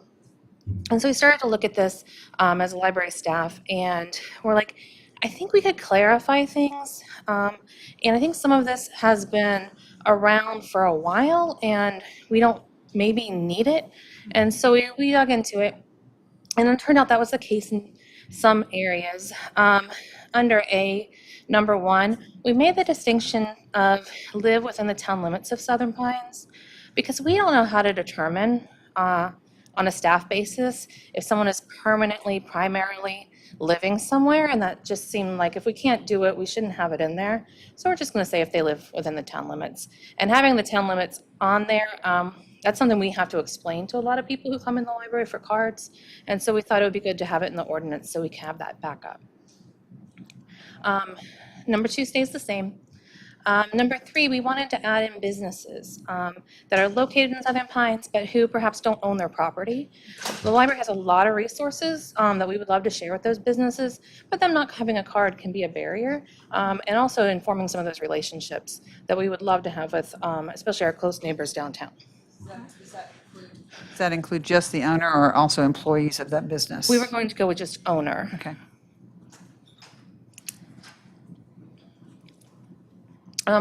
We were going to remove the individuals who donate or have donated $1,000 or more to Friends of the Southern Pines Library for the simple reason of we haven't really had anyone do that doesn't live in Southern Pines for 10 years. I think a lot of that was when the library is being built, and it's just not something we're seeing much of. I think we have 4 maybe who are still active in that. And we'll, of course, maintain those. Keeping the volunteers. We're removing the individual employees named by a business owner who has made a requested contribution, all of that. It really doesn't happen much. It seems like we could do better just by allowing the business to have a card if they would need it. And then number 7 is kind of a bigger change. We have currently that what was put into place where students who attend Southern Pines Elementary School only in the town limits and teachers are able to get limited cards, which apply to just the children's area of the library and the young adult. And in looking at this, that's not the only school we have in town limits. And so we started looking at the schools. And it seemed that if we issued cards to every non-resident student who attend schools within town limits of Southern Pines, we would be issuing an awful lot of cards and perhaps infringing on the resources and the availability of those resources to our residents. Now, all of those students do have public library cards through Moore County Library. And all of those cards are tied to their student ID. And so they can get all of the resources, especially digital resources that essentially we have for students through their Moore County card. So that's already tied. And a lot of them, we also don't see a lot of people taking advantage of this right now because a lot of them, they don't live here. So when they come to bring their kids to a library, they go to the library close to their home. So with it not being well utilized and with then having to add in so many different schools, what we had looked at doing instead was allowing schools to get cards with us. What does that mean, the school? Sorry. Right. How does the school get a card? Is that So teachers? it would be a new thing for us. Okay. Because we've always issued cards to individuals. So this would be issuing a card to an institution, educational institution, which would put the responsibility of books that are lost or damaged onto the school rather than onto individual teachers who are getting cards. That was something that we liked. We also, in the way it's currently written, aren't allowing daycares in on that. Schools like the Montessori school, private schools, and a lot of those have more need of a library than what the big schools do. Southern Pines Elementary has an amazing librarian who does such a great job that I don't know that all those kids really need our library to supplement that. But a lot of our smaller schools, especially the daycares and the childcare centers, I think they really could use some more books. But they will send their teachers and the teachers get the cards and then the kid, they're using it in the classroom, a kid ruins a book, someone takes the book home, they don't get it back. That teacher who's sometimes making $7, $8 an hour is paying for it. Whereas if the school decides they want to do this, then the school, we would just build the school for those materials if they're not returned. And the teacher could still do it with an individual card if They they could, wanted. yeah. This gives the ability for the school. And then as just a kind of, what about families who would like to get a card, but don't live in Southern Pines? We do offer that option of the limited cards, same as we already do for the schools. The fee is a yearly fee of $20, or they can do 6 months for $10. And we do see a lot of people take advantage of that. Ready to go to the next section? Yeah. So Jessica, your point on teachers could do that, they can buy, if they live out of the town limits and they work at Southern Pines Elementary, you're saying they could pay for a library card? Yes, if they okay. needed one from us. So you did strike individual teachers who are employed at SPS can no longer. Yeah, because we wanted to be able to open it up to all of the educational institutions here. Okay. And just hearing some of the concerns that Amanda has and her team have witnessed firsthand, we see that those teachers are concerned, you know? I mean, I would be too if I knew I had little preschool kids, you know, that I might be personally responsible. So this allows the school to kind of take on some of that responsibility and relieve the teachers. They probably should. But then if they, you know, if they wanted the individual card, they could also get it. And as perspective for the teacher SPES cards, we currently have one active that is using that. So it's not well used.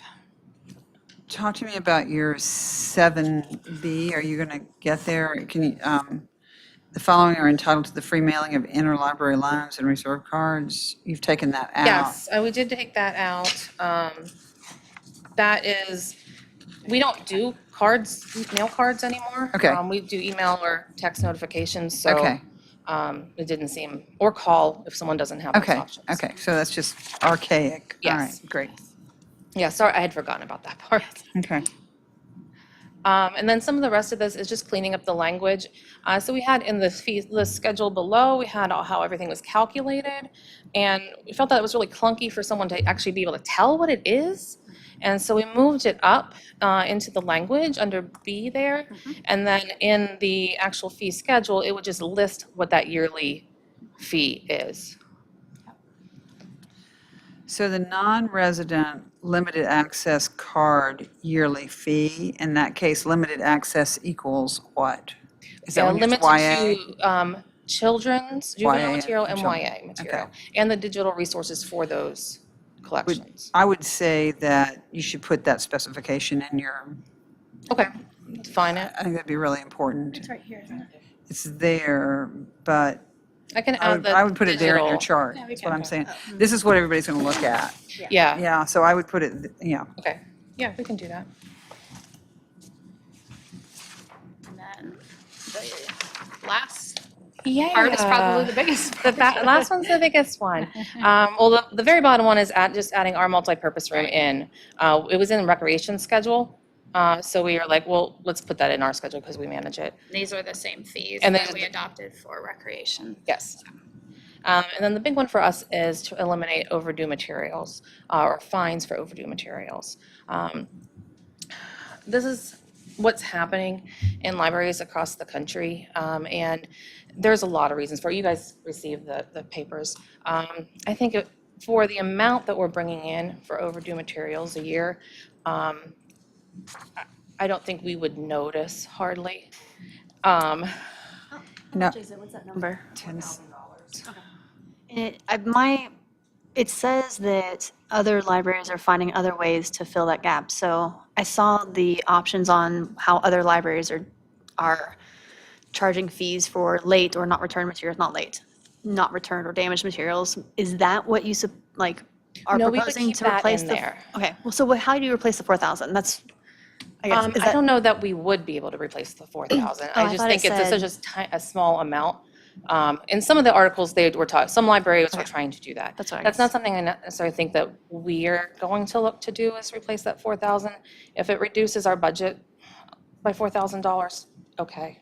I think it's well worth it because we're going to be taking out the staff time that has to deal with all of this and the interactions. When you're having a pretty positive interaction with somebody and then you're like, by the way, you owe 20 cents, it's a little Well, and what we awkward. find too is, Right. we hate that it's causing some people not to even Yes, use the library at that's the all. biggest And a lot of them are lower income residents because they're intimidated or they just won't come because they don't have the money. And we hate that. And so the other thing I would point out is, right, we eliminated overdue fees during the pandemic and we certainly made it through budget-wise. And so we reinstated those. A lot of places did not. And so we have firsthand knowledge of how that worked, and it really did not cause people to keep books out forever. I mean, they just kind of read them, and when they were done, they returned them. And so, So you still saw books being returned on a regular Oh, cycle? yeah. That was my other Most concern. libraries that I've talked to, they are not seeing any changes really in returns. Or actually, some of them are seeing more books returned Write that, because yeah. people aren't scared to bring them back because they don't want to pay that fee.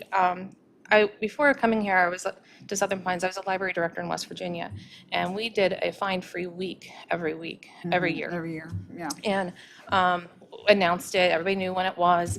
And if someone had fines, even like 20, 30 cents at one point, they wouldn't bring the book back until fine-free week, which was sometimes half a year later because they didn't want to pay the fees. And so they would wait for it. So if this is a reason people are scared to come to the library, it just seems like we don't need to worry about putting this barrier in place. well, and we also learned, like anecdotally, it makes people feel like they've done something wrong, like they're being disciplined, like when you're like 3/4 of the way through a book and it's due, and they'll come in and say, oh, can I check it out again? But somebody has it reserved, so that the librarians can't technically check it out, but they'll say, just keep it a couple extra days. It'll just be 10 cents. Oh no, I couldn't do that. That's breaking a rule. We're like, that's so sad. Like, let's Yeah. just let them keep it if they needed a few extra days. And I So think the biggest point in this is it is a big barrier for families that are lower income, that have a lot of kids, that they're scared if they let their kids check out a bunch of books and they forget to bring them back for 2 weeks because of soccer practices and homework and work and like all the things. And they're going to have a $10, $15 fee and they can't pay that. Yeah. But what about the same family that checks out a book and it gets destroyed? The replacement costs for some of those books are We would be high. charging for that. I know, but that's high. Is that not also a barrier to those It families is, checking out and books? we can look at getting rid of those fees too.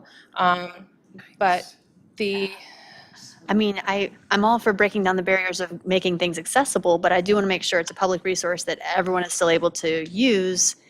And there needs to be some responsible behavior with public resources. So if we're not, I mean, Consequence. yeah, there has to be some Loss. consequence, For yeah. loss. And that's why we would advocate keeping the fee for lost or damaged books, because there is still that accountability and it encourages you to take care of your resources.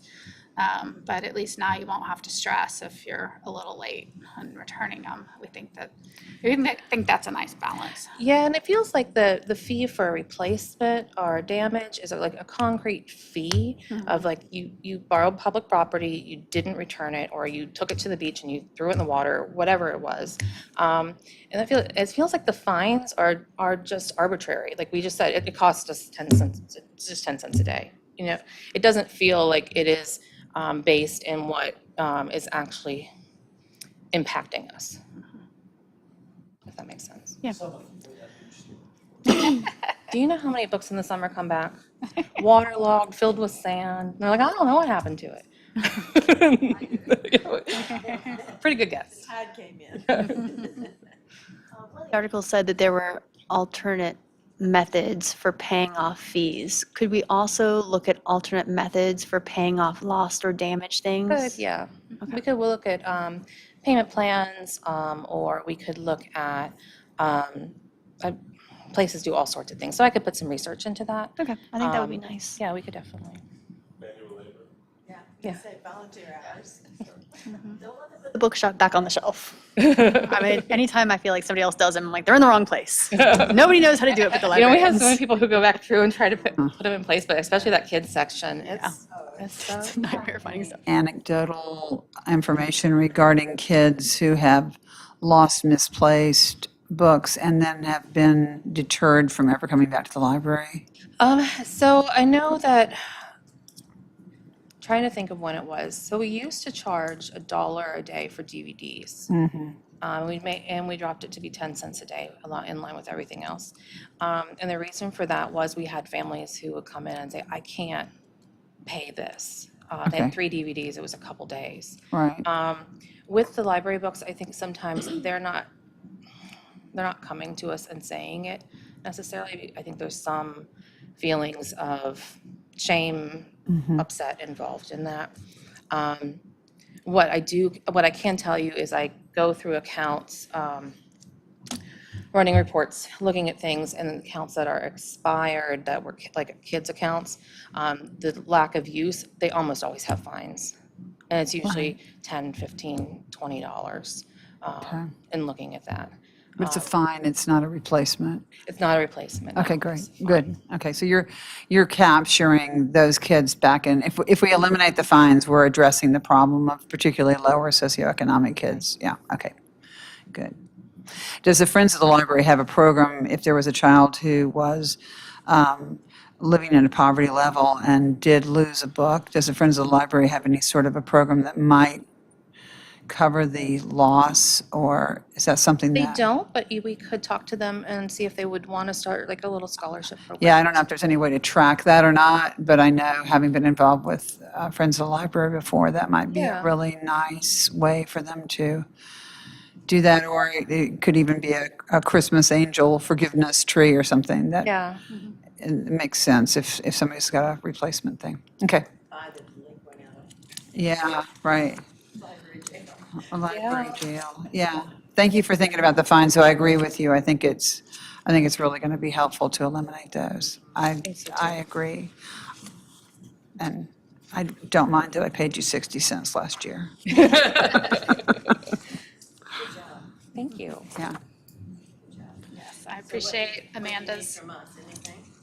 We will finalize the schedule, and based on some of the requests we'll hear, we can look at some other things Yeah. for lost and damaged books, because that should go into the fee schedule.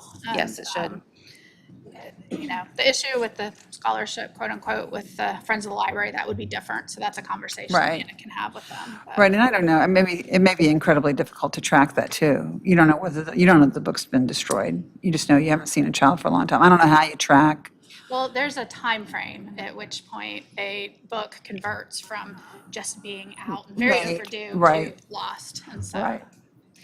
Yeah, we have timeframes so set up when people receive their first overdue notice, when they receive the second overdue notice, when they receive their final notice, which is always mailed, when that book is converted to long lost in our system, and then the notifications that go out at that point, and then when it's converted to or long overdue, and then when it's converted to lost. Okay. And when it's converted to lost, it actually does put that charge on the account. Okay. Up until that point, though, it is overdue fees that are making that account go up. Right.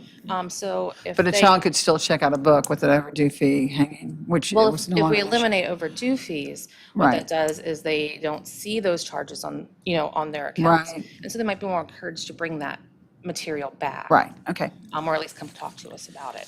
right. Sometimes it seems like there's a lot of double fees because they have overdue, and then they're also being charged for the book, that type of So talk to me about the internal trigger to determine when it is now lost, when we're going to be seeking It's replacement. It's time-based, so our system does it automatically. Well, it's doing it automatically. I thought I heard you say based on the overdue notice, which Yeah, now, they're all, our system is set up so it's sent at certain intervals. so it's still going to send an overdue notice. It's just there's not a fine Yes, it'll attached to still it. send overdue notices, Okay. there just won't be fines attached. And then will they be, if someone has a charge for a book, like a not returned book or damaged book, are their library privileges revoked until they pay? So the way our system is currently set up, anything over $10 in fees puts a block on the account, which is a trigger that when they come in, that it was like your account's blocked for this reason. That's would be how it works. So it'll stay It like would, that? yeah, it would stay in place. Okay. It gives us the opportunity to make sure we're having that conversation. Good. well, thank you. Thanks. We Thank you. appreciate Thank your you so support. much. Yeah. And I'd like to very quickly let you know, if you didn't see, Amanda and her team, they were recognized for the best story time in all of the Yes. Pines at the celebration a couple weeks ago. Yeah. They were excited about that. That's great. Yeah, Congratulations. they do a great job. Good job. Thank you very much. Thank you. I think it's, Yeah, I think Jessica and Corey have this one. yeah, maybe I'll leave this chair at some point.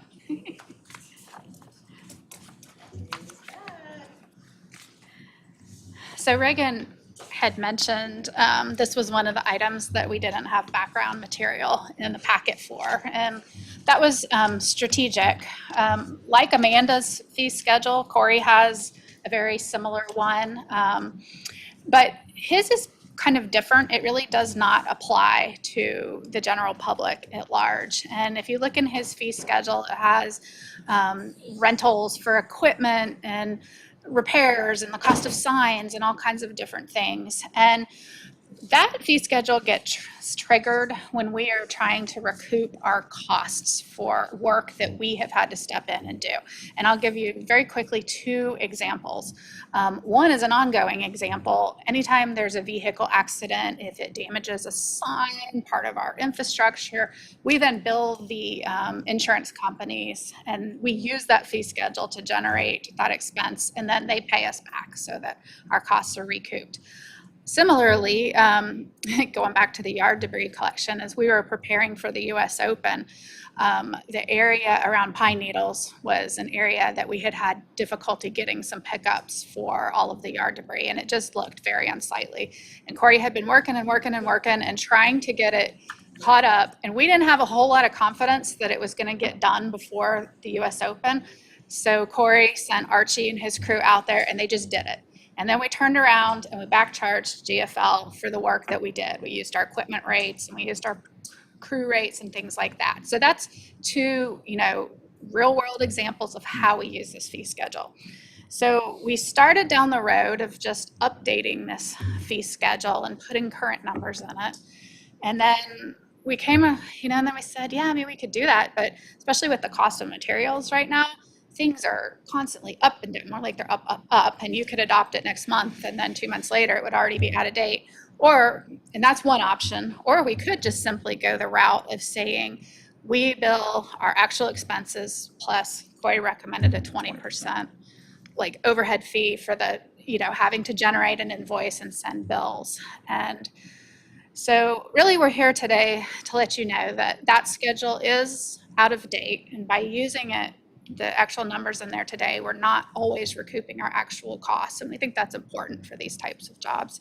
And so we really just wanted to get direction from you if you're interested in replacing the schedule that has line by line by line by line, or going what's probably is the most accurate we bill for, actual cost. Yeah, material plus an overhead fee. So, and these fees haven't been updated since 2013. Yeah. No, not at all. No, and just to piggyback more on some examples, this is when utilities come in, whether it's Duke, the gas company, and they're cutting our infrastructure to do their work, and we're coming in behind them having to patch back our sidewalks or our roadways. These are the fees that we're utilizing to bill them for that work. We also have, the one thing that wouldn't be like actual cost, this fee schedule does have some inspections costs for the work that James's team does on construction sites. They have to inspect, roadways and sidewalks and things like that. So that, actual fee would stay the same. But for the bulk of this fee schedule, we are, if you're in agreement, recommending to going this actual, expense route. Can't believe it hadn't been done since 2013. So to clarify, we're not going to have a fee schedule anymore. It's just going to be actual plus.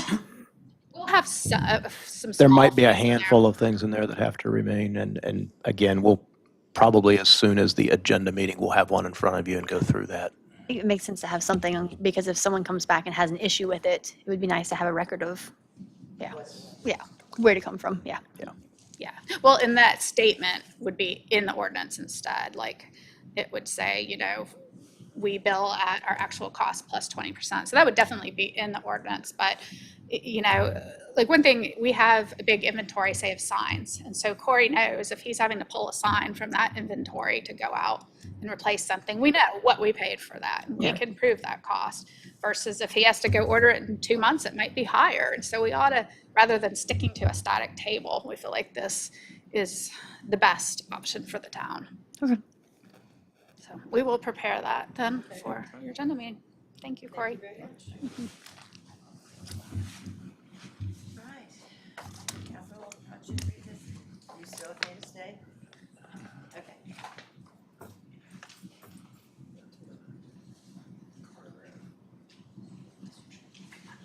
You can probably keep that seat too. Because I'm sure there will be things that. Okay, the final item on your agenda this afternoon is beginning discussion around revenue replacement and the potential opportunities. And of course, we've had some discussion dating all the way back to the retreat earlier in the year. I want to begin by saying there are no votes this afternoon. We're simply going to be seeking some direction from the council. I'll get this sent out to Bill also. There are a couple of items I will point out, though, that are a little more time sensitive than others if we wish to do them this year as opposed to next. And I'll talk about that when we get to it. I want to begin before moving forward, beyond just saying no votes, but also I want to thank all of staff because there's been a lot of work putting some initial numbers together on some of this stuff. Some of the items don't have numbers as of yet, and it's the type of thing that if council says, that looks like a great project, let's try to put something together, we'll go back and put the time into that. And I think those will become more obvious as to why we don't have something in front of you today. So as we're going through this, if there is something that like is an absolute thumbs up, you have more interest, please let us know that. If there's something on here that is just a non-starter, please let us know to quit wasting our time on it.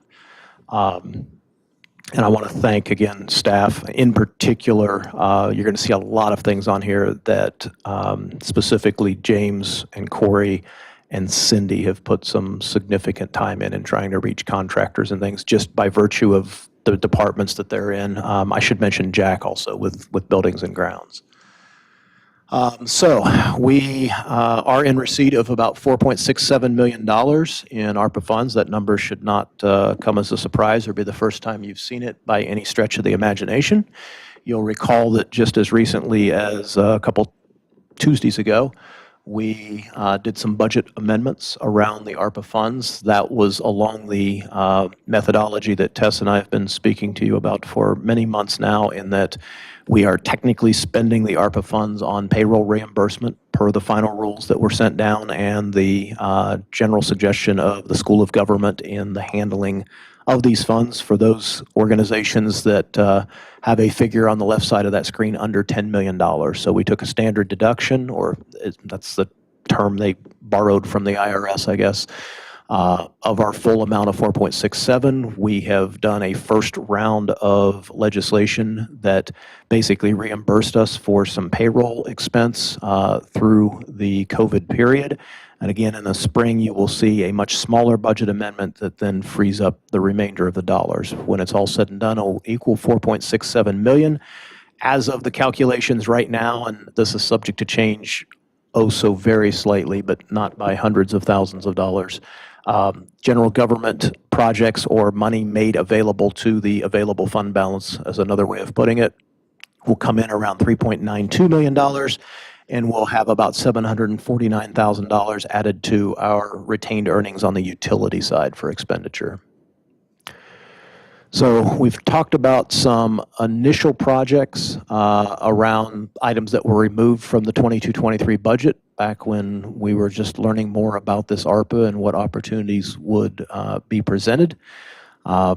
So everything I'm going to talk to you about this afternoon is relative to general government projects, or i.e. general fund projects, so that $3.92 million. The utility funds we will be revisiting, I'm sure, come budget time.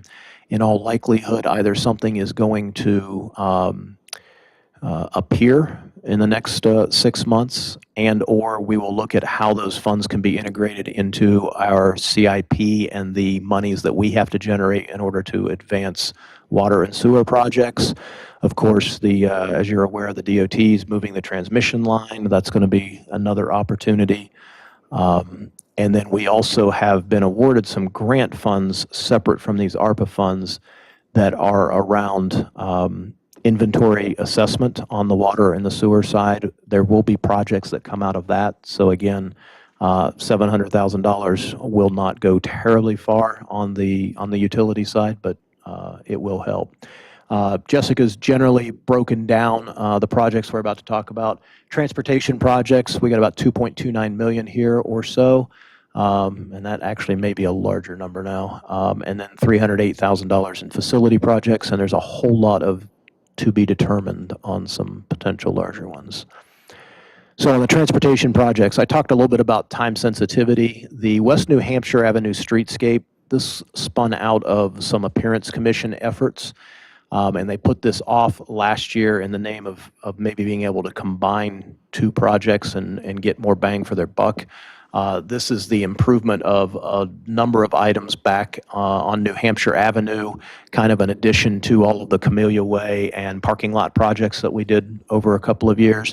That 62,715 number is pretty close to what we would see if we went and actually bid that tomorrow.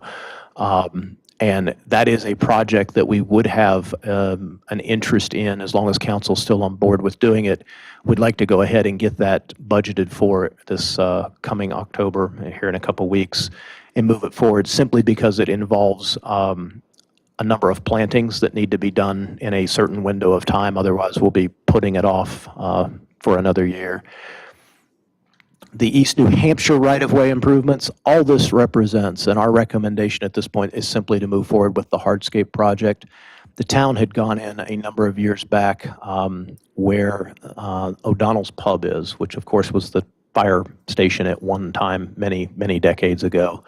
The town had gone in and done some work out front, tried to get some grass reestablished between the sidewalk and the curb, and it is an absolute disaster area, and nothing is ever going to grow there. We looked at potentially trying to do some angle parking that would basically take the grass out. And however, after Corey and I took a walk over there and we looked at it, there's already 2 parallel spaces along that curb.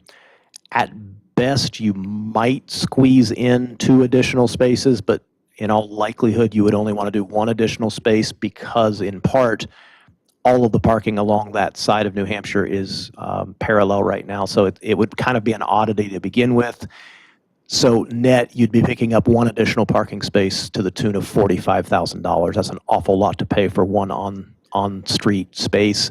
So instead, we'd rather just go in and brick in that area that we can't get grass established, and we're getting called regularly to have to go out and weed eat. And if council would be okay with moving forward with that, my recommendation is probably going to be that we just go ahead and price it along with the West New Hampshire streetscape, because it involves some brickwork, and we can just knock the 2 of them out as part of one project, because otherwise that becomes a very, very small project in the grand scheme of things. West, go ahead, Ann. So that says parking project, $45,000, and So that's an either, it's an either or. yeah, you want us to tell you when we don't want it, when we don't back a Yeah, project. if So you agree with our assessment that it's not worth 45 to let's add not more go, yeah, additional okay, space. all right, agreed. And if you're okay with doing the hardscape project, we'll put That's that great. in our. Good. Okay. Yes, that's exactly the type of feedback. Yes. This US 1 West Morgan Road pedestrian safety, this is the addition of some sidewalk at the corner of US 1 and West Morganton that will allow then ultimately for DOT to approve the painting of a crosswalk, essentially going from the Sly Fox over then to where there's already a curb ramp, but there's no sidewalk. So again, that is a small project, but as we talk about sidewalk projects, that's one that we'll just add in. The sidewalk project thing's an interesting one. So generally speaking, $250,000 a block. James has actually put together some very specific estimates block by block along Bennett Street. Also along West Wisconsin Avenue, which you may all recall the Community Connectors correspondence that mentioned that they would prioritize sidewalk along West Wisconsin throughout the West Southern Pines area. Bennett Street, we currently have out right now some informal bids. We expect to receive those later this week. So we'll compare James's estimates at that point in time to what we actually get from the contractors and have an idea then hopefully of how close or far off those estimates may be. And I'm poking fun at James because trying to estimate anything in the current market is not an easy thing. And Something we delayed too, and we moved it to somewhere else, and then now we're going back to it. no, it's just Bennett Street is a huge project, and we're doing it like we're eating the elephant one small bite at a time. So in order to finish the blocks over and above what is already out for bid, because this year's Bennett Street project that is already out for bid and consists of, just so you know where we're talking about, the blocks. So it's Massachusetts to Indiana on the Calvary Christian side, so away from downtown. That block, in addition to Indiana to Illinois on both sides of Bennett.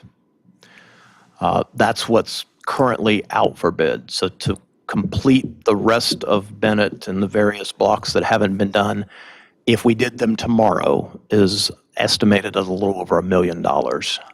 And again, that will go up each year. It's sort of delayed. But what that million represents then, if you think about it, as long as we are appropriating $200,000 a year to the sidewalk fund, that's 5 years worth of work just to get through Bennett. So my recommendation is going to be that we expedite that project along a little bit.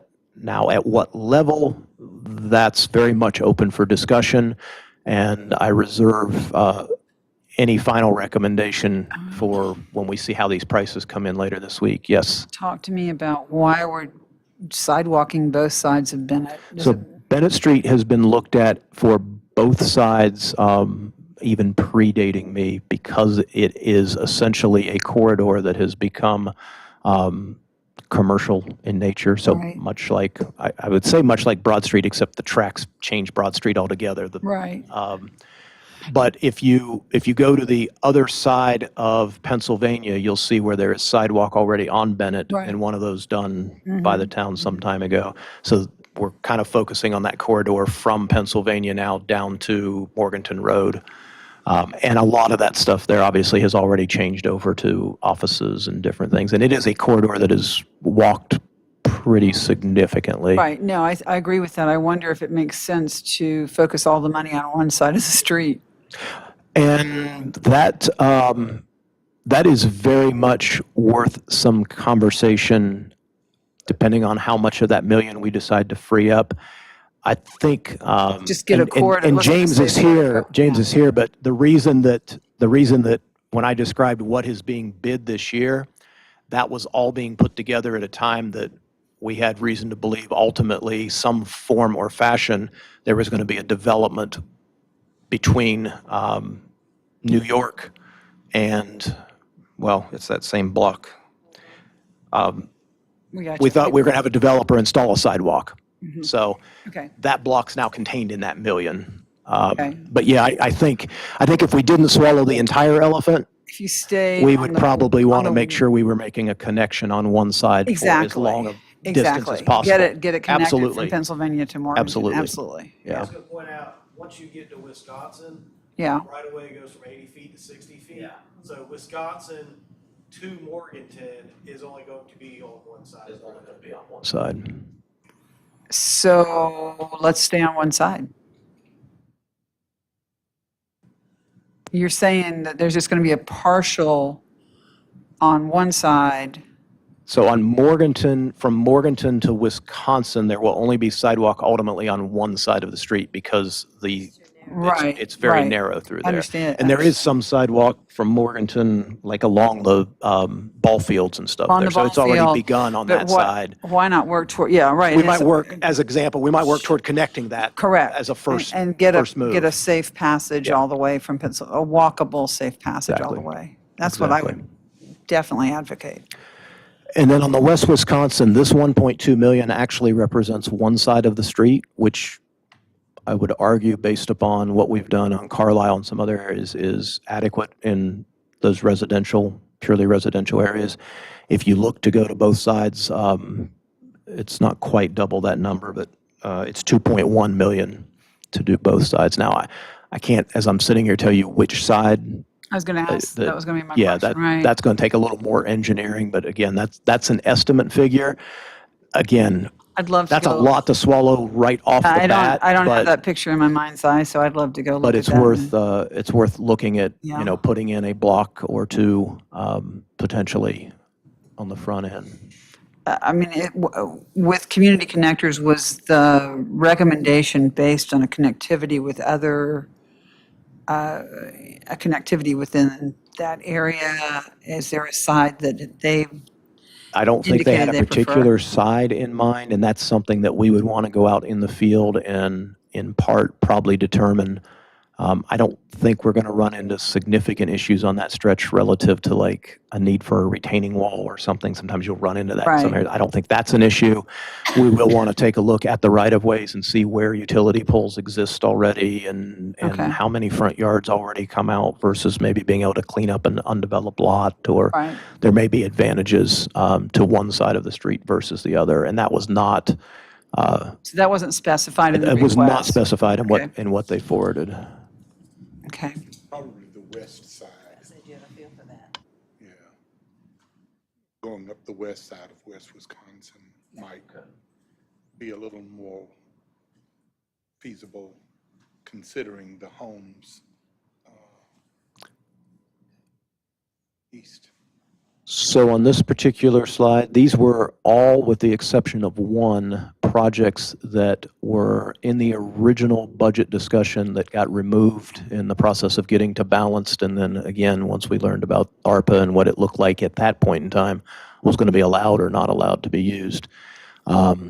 Couple of improvements at Campbell House, being the basketball court up there and then the fencing around the park. Both of those numbers have gone up since back in budget time, not surprisingly. The restroom upfit at the Douglas Center, and this is one that Jack has looked at recently, so we feel decent about that number. The one project that we were going to forego altogether, and instead I'm throwing it in here, is let's just get it done. You'll recall some discussion around a small storage building at the pool. And everything up to that point at the retreat, all the discussion was it was being used by the Sand Sharks for some limited storage, but otherwise it didn't have much use. And well, after we got a little bit further into it and we got to talking to Cindy, the security cameras up there would have to be moved, which can be done, but there's an additional expense. The security cameras for the pool.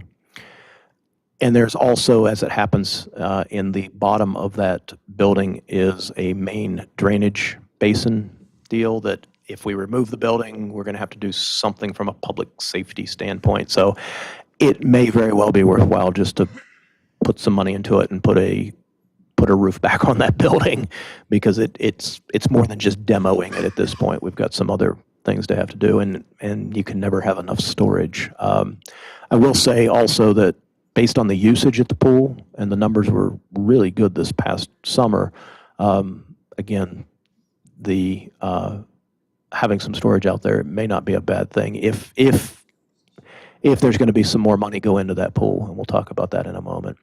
Memorial Park Field B lights, again, last field that we have not done a lighting upgrade to an LED standard, and it's one that kind of rode out a couple of budgets, but it would be nice to go ahead and get that knocked out. That'll also put those lights on the same control system that Cindy utilizes with the other fields. And that number, honestly, I think we paid a little over $100,000 with the first field that we retrofitted, and I'd have to go back in my budgets and look, but that's been 12, 14 years ago. So it's gone up a lot, but compared to other costs, that number's pretty good. I vote for the bathrooms at the E.S. Douglas Center, #1 priority. Let's talk. Yep. Well, and I'm going to bring that project up again here shortly. Okay. So if all this stuff on these screens were actually funded, and Jessica, did you include the full 1 million and 1.2 million? I did, yes. Okay. So if we just swallowed the elephant on Bennett in Wisconsin, it would leave us with 1.32 million. And again, I don't know that I'm ready to recommend we do all those sidewalks all in 1 year, but that's where that would leave us.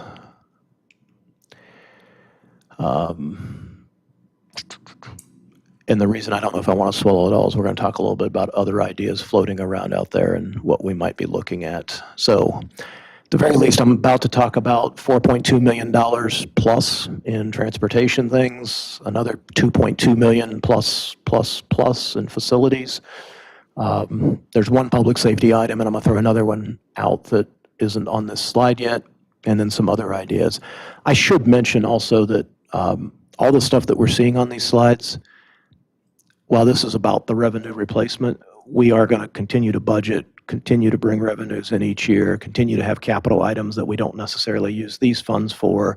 There are things on here that we could either add this money to in order to make happen, or we can try and make happen without even contemplating or discussing this money. So this is not, while this money will go away, disappear, not to be replaced, we still have our general revenues that come in, including sales taxes that continue to be extremely strong. Yes. Remember the grant that we did not get? Yes. Is that anywhere in all of this? Or can we use this money for any of that? It's on a final slide, but we'll talk a little bit about it. Sure, okay. So a couple other things that were thrown out. That pool park sidewalk, that came up as part of that community connectors thing, and I think we can look at doing some improvements to the trail. The trail that is around two sides of the park, it was specifically put in there as Greenway Trail because it was a park. One of the challenges along one block I know as I've gone up there is that people are parking on it, but we can address that, I think. But In the event that we wanted to hardscape and just make that concrete sidewalk, James has run an initial figure, and we'd be looking at about $126,000 if we just turned what's there into concrete. If we wanted to go the full curb and gutter type approach, which again would help address some of that parking issue, it would jump the project to about $352,000. So again, for as many areas as we have that don't have any walking paths, I think there's a lot of debate that could be had around the utility of that. But that's what those two are. There's other areas of downtown that we could look at bricking in and getting rid of grass strips. I'm going to talk about a parking project along the southeast section of Broad in front of my building and the railroad tracks. Whether or not we would ultimately do anything on the building and park side of that block, although right now it looks as good as I can ever remember it looking, we spend a lot of time trying to keep grass growing between that curb and that sidewalk. It's just a terrible area.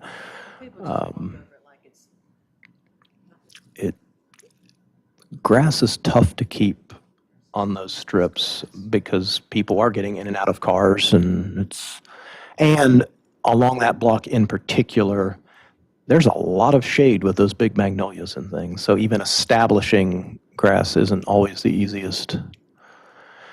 So the 100 block of Southeast Broad is what I was just talking about. So along the railroad track side, and there is a lot to be said for this project. Number one, that is the only section of curb that I can think of. Corey, correct me if I'm wrong, but there isn't curb over there. It's railroad ties. And then if you have the experience of parking on that block regularly, depending on the height of the vehicle you're driving, you can open your car door onto a railroad tie. It's bad. The other thing that changing the parking on that side does is it picks up a number of spaces. The concept would be to take the parallel parking along the tracks and make it angle parking just like the next block. So in front of Casino Guitars, and if you stand out there and look down the road, you can't, if you stand out there in front of my building next to the railroad tie and look at where you are and how much further in the parking goes in that next block, there is room absolutely to do that. Right-of-way room to do that. There is room to do that, and you can take it, that next block is absolutely as close to the tracks as you can CSX go. will ever let us get. So you Okay. can't, well, this was part of that entire parking project. So Okay. you can pick up the additional parking, you can get rid of that railroad tie curb. Now, my only concern with it, and Corey and I stood out there on the street the other day, and because I told him I want him to come look at it. Again, standing in front of the admin building and looking at the next block as a comparison, you can get the additional space to get the angle parking in there. If you look at where the curb line is on the park side, on the administration building side, it is not nearly as far Indented. It's not as indented. So right. what that, and again, it's that grass strip. And Chris had done some work, and we had talked about maybe trying to do something along that grass strip, but there's a number of areas along there. You can't nearly pick up the parking that you do on the railroad side because you're going to be working around and or paying to move your decorative utility lights. You've got stormwater considerations on that side that are pretty significant. And then you've got the trees that are planted further down toward the corner of New York.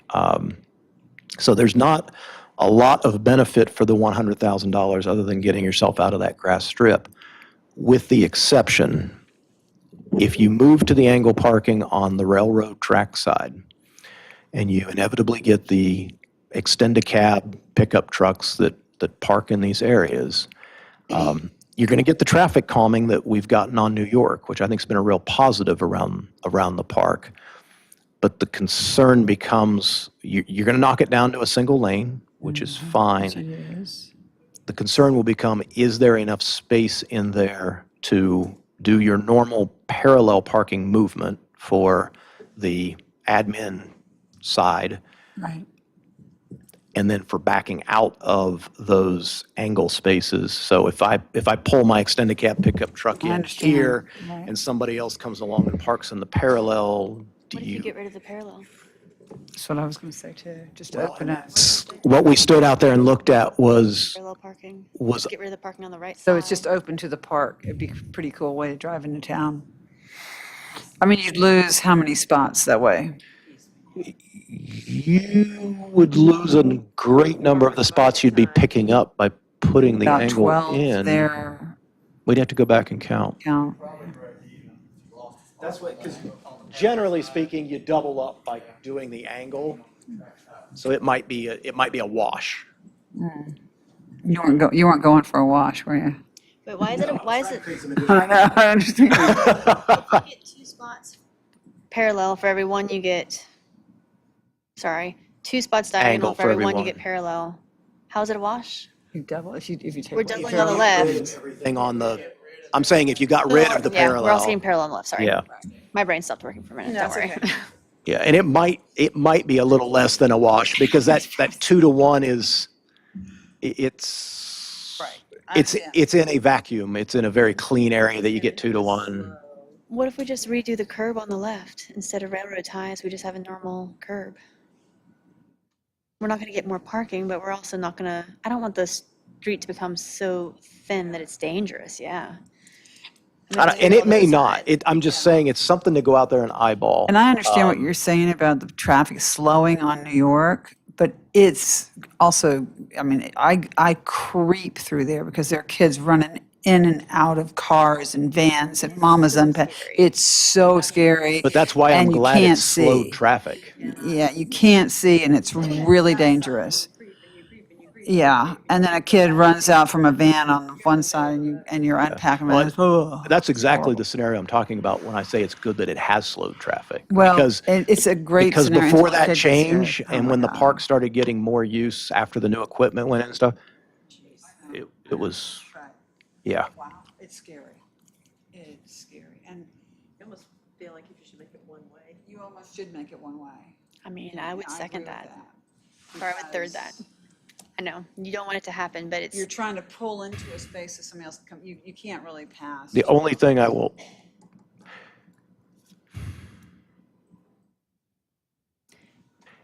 turning right and people are trying to back.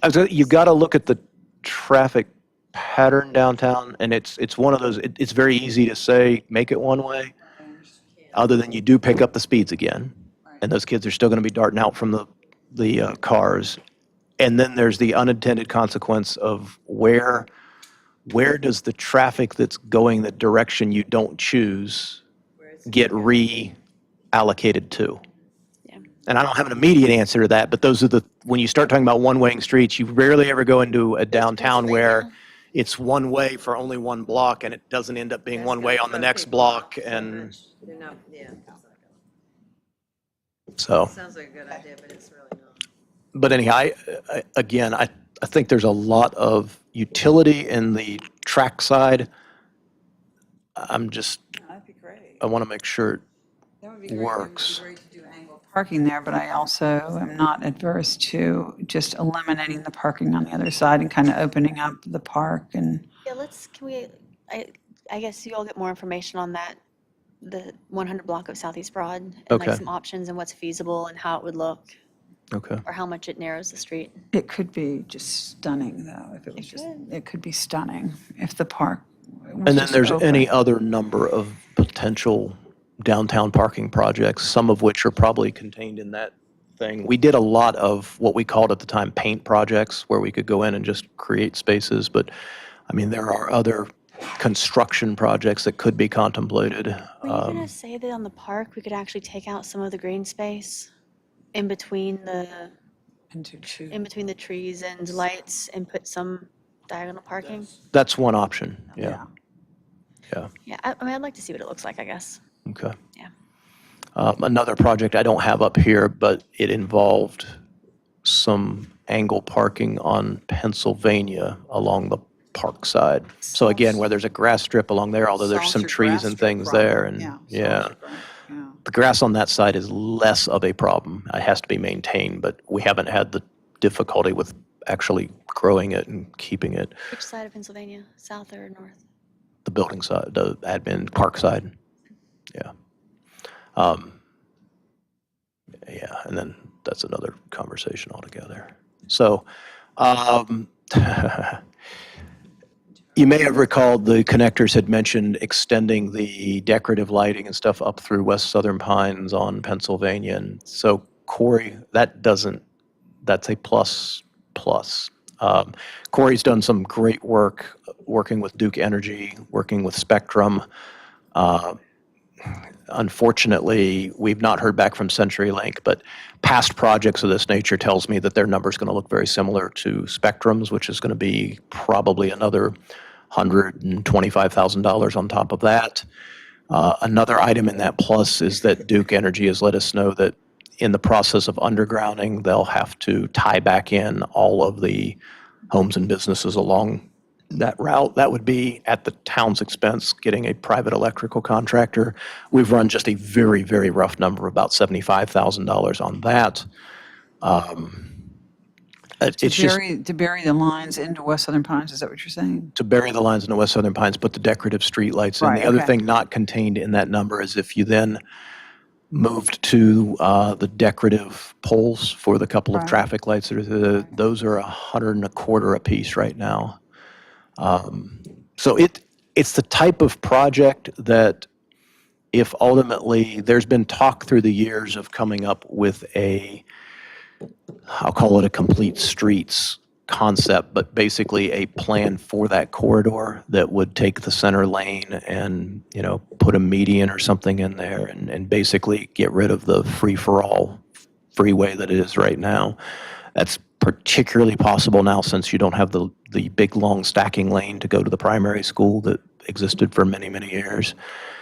Again, I would suggest if we were to ever design a project like that and start to put it through that's the type of project that you're going to go through DOT in a STIP process in all likelihood. You would just go ahead and include this as part of it, and you'd probably have a $15 to $20 million project when it was all said and done. But Something that you can have like a timeline for that, like, I guess you can't piece it out too much. you could absolutely have a timeline. Yeah, but something like you you want want to to build happen in in the the next 15 CPI and years, yeah. yeah. It'd be a beautiful project. It really would. It's much bigger than I think this ARPA money that we're talking about, though. Get it done before the church's 100th anniversary. That'd be great. It'd be lovely. This dirt road thing, it kind of comes up at budget year every What time. dirt We've only road? got a couple of them left, but it hasn't. We got rid of the ones that were a real nightmare from a maintenance standpoint. So what we're down to now is one that is essentially a driveway. That maybe one day we'll have a discussion about just abandoning, and then basically either end of Broad Street. So when you go down past Vito's, there's a dirt road that comes back around to Ash Street, and then when you're going the other direction, there's a dirt road at the end of that. Again, they're flat, they take very minimal maintenance, but ultimately, that they're the only ones we have left. And we no longer maintain the old, what was it, Corey, 1950s motor grader that we used to have to. Pave a road just because we couldn't maintain it. Oh, the ridge view over the riding. It was, well, because the equipment got to the point that we were having to go to the Pinehurst blacksmith to make parts for it. And it wasn't worth buying a new one when we had so little use for it. So then there's facility upfit projects. There was a mention of a bathhouse update or redo in the connectors letter that was sent. That figure, 350,000, obviously, it just depends on what you want to do with it. Cindy had a very good conversation with her colleague in Siler City who had recently rehabbed a pool facility. And that was what they spent on their bathhouse rehab. Haven't been up to take a look at it or anything. So pool deck tile, this is one that if there is any one item that could result in us not being able to open that pool in future years beyond just something under the ground that we don't see that erupts. It's that the concrete over there has been patched so many times that it's getting to a point it's not going to pass inspection one year. So Cindy started looking into, and I had suggested, is there anything overlay-wise or such that could be looked at? And she's been trying to get a number for concrete replacement. We had one individual that wasn't interested in it, and she's made 5 efforts to schedule with another.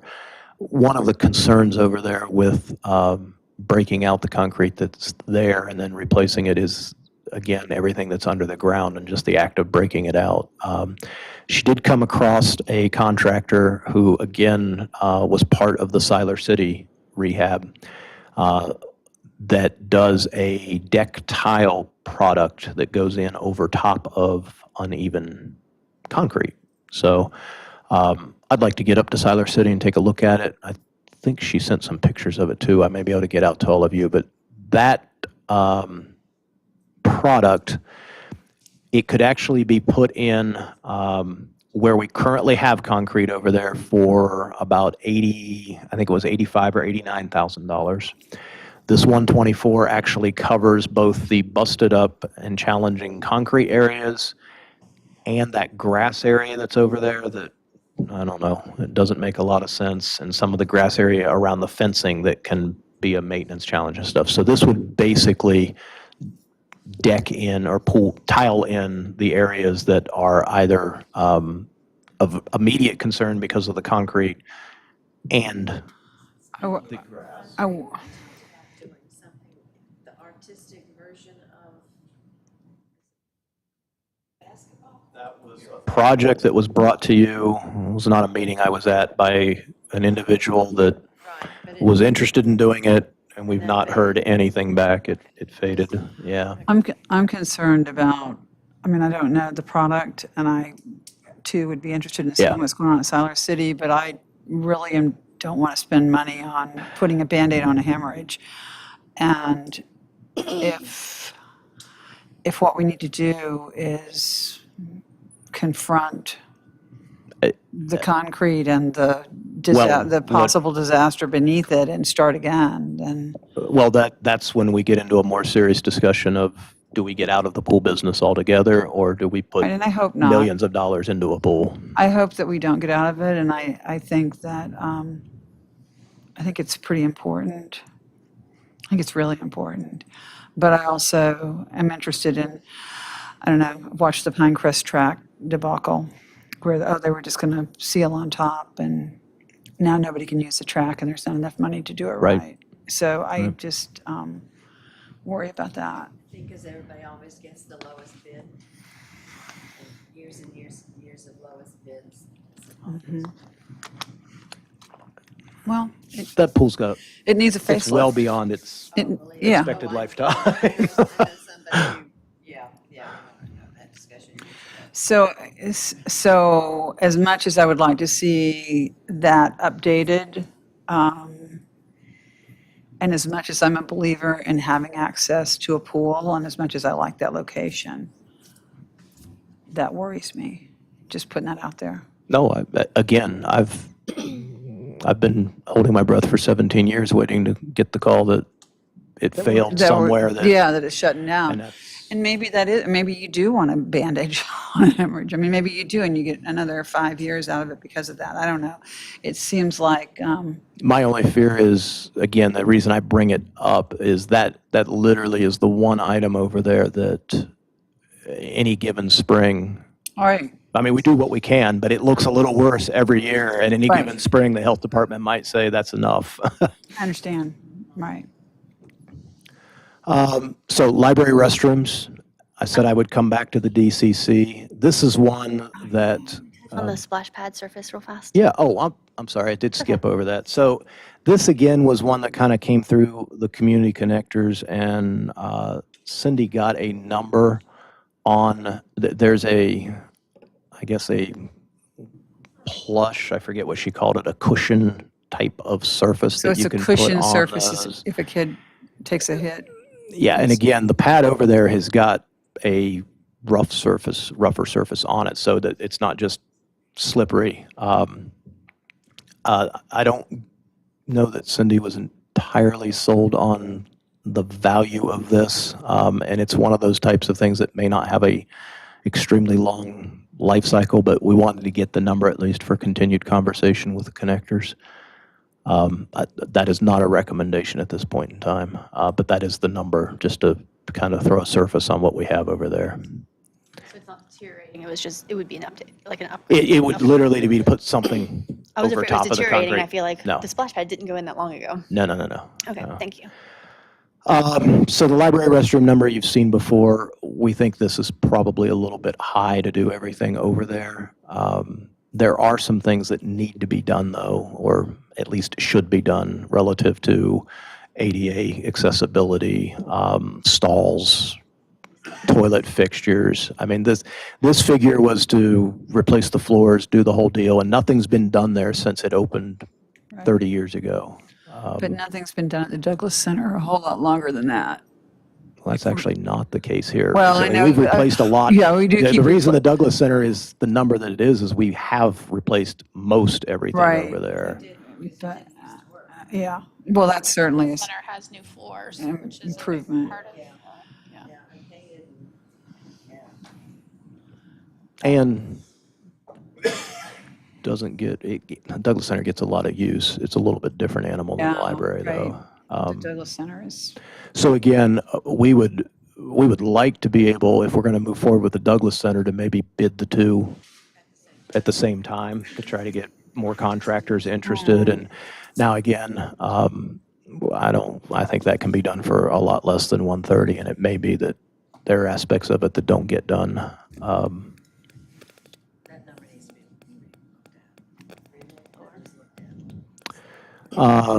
Admin building ADA ramp, this was something we were budgeted for at one time. We could not get a contractor to do it. Corey's had some better success lately. It has to go on the side, and it's already been approved through, well, I'm going to say this, and it's been long enough that BJ might throw something in the back of my head, but it did go through the HDC the first time around. BJ's so happy. And then we couldn't find a contractor to do it. So, but again, that would provide accessibility, and it would be on the Pennsylvania side of the building. I list the skate park contribution here. I'm told that hasn't advanced a whole lot here recently. I just remind council that you've kind of made a commitment for $50,000. We're waiting on them to come back and say they've raised some funds and they're ready to move Is there any forward. reason So we can't start it, like put the concrete down, and then they can try to raise money for something that already exists or that's already started? It just seems like, I know. I don't. so to try to make a long story short, when they initially came to us, they had one concept that was like a $75,000 to $100,000 concept. And that's when we said, hey, we'll give you $50,000, we'll give you the spot. And they felt really good, like that was going to get us the rest of the way. So then they kind of regrouped and they said, hey, that's really not going to get us, it's going to be like a wood structure. And they said, town, you're going to end up having to maintain that a lot sooner than you would probably want to. We feel like the better option would be concrete and steel, but that jumps the price up more to like $300,000. So that is the project that they are trying to pursue, but that takes some big dollars. And I will give it to them. They have worked really, really hard. I've been impressed with what they have done. Just a grassroots effort, but I don't have an exact amount, but it's nowhere near what they need. So they're still fundraising, they're still trying, but it's just very little trickles that are coming in at this point. So I had originally included that project and that figure with the idea of going ahead and allocating 50,000 of this money off to a CPF and have it sit there and ready. But it doesn't sound like the project's necessarily that close. So I'll keep reminding you as we have these longer term conversations, but I don't think it's one that we need to do anything with immediately. We've talked a lot about the Reservoir Park Dam and some of the orders and things we're under over there. We continue to move forward on the tree removal project this year. There will be some additional valve work and stuff to be done in future years. That's why that range is as wide as it is. I think James will tell you that we just don't know yet. But that's the kind of thing that, again, if we don't spend all this money immediately, we may be able to come back and help to fund. Fire lane parking lot, this one's an interesting one.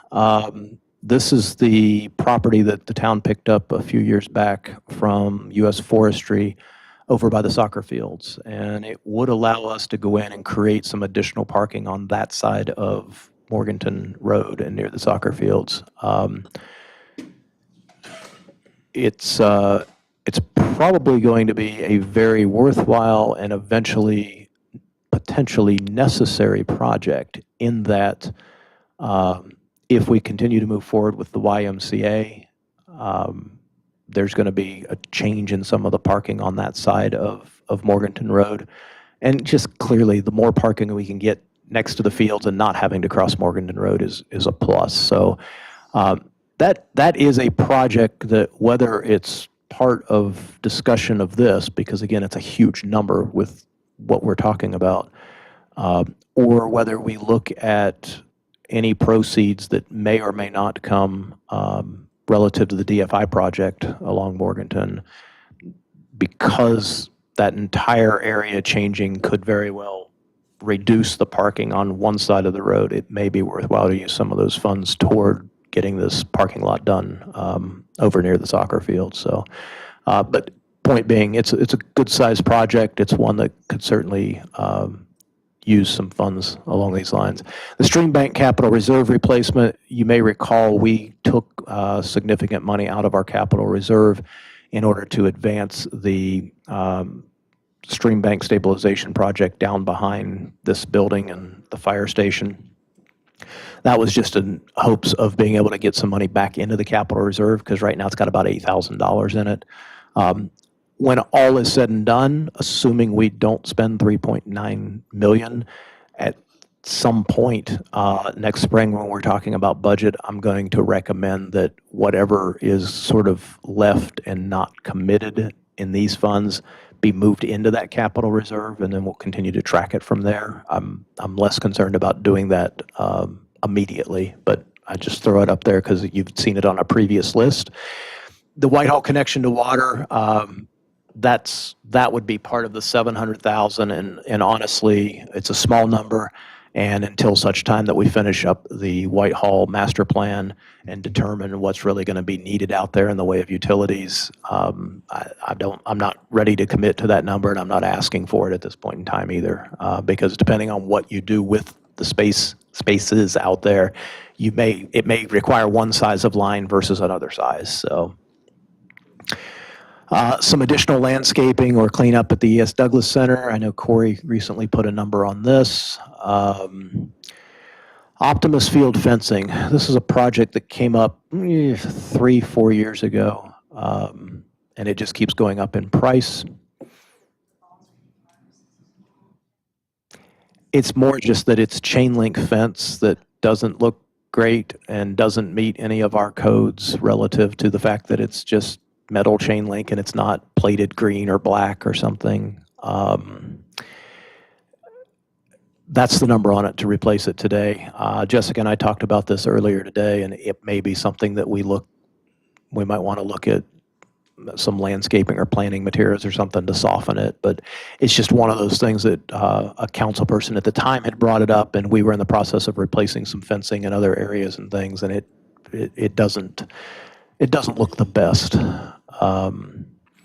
Landscaping at the finance building, that whole finance building is actually one of these projects to be determined. We've got to double back around and have some discussion around the use of the space that BJ and his crew left when we opened community development. There is actually an initial plan out of the Appearance Commission for the front of that building. Well, I don't know about years ago. This plan was just in the last year that they drew something up. Well, there was one when you were on Appearance Commission, then you'll remember we went through the horse conversation, but there is actually a pretty good-looking plan for out front. We held them off on it because we thought we would make it part of whatever happened with the rest of the building there. But clearly the front of that building could use some TLC and some replanting. So that's a project worth some further discussion. Whatever ultimately, the building I'm in is one that hasn't been touched much yet, whether it's because the functions in there move and a new group moves in. But when the town last did that building, they did a lot of great work on the exterior of it, but you've all been in it. It's still kind of a maze or a labyrinth, really. And its functionality is challenged at times. So there's some work to be done there beyond just an ADA ramp. Every so often, somebody brings up creating some town council dedicated meeting space. Again, at least right now, that would involve building a new facility or emptying out something we already have and retrofitting it. So, but it's hard to put a number on that until we actually kind of pick a project.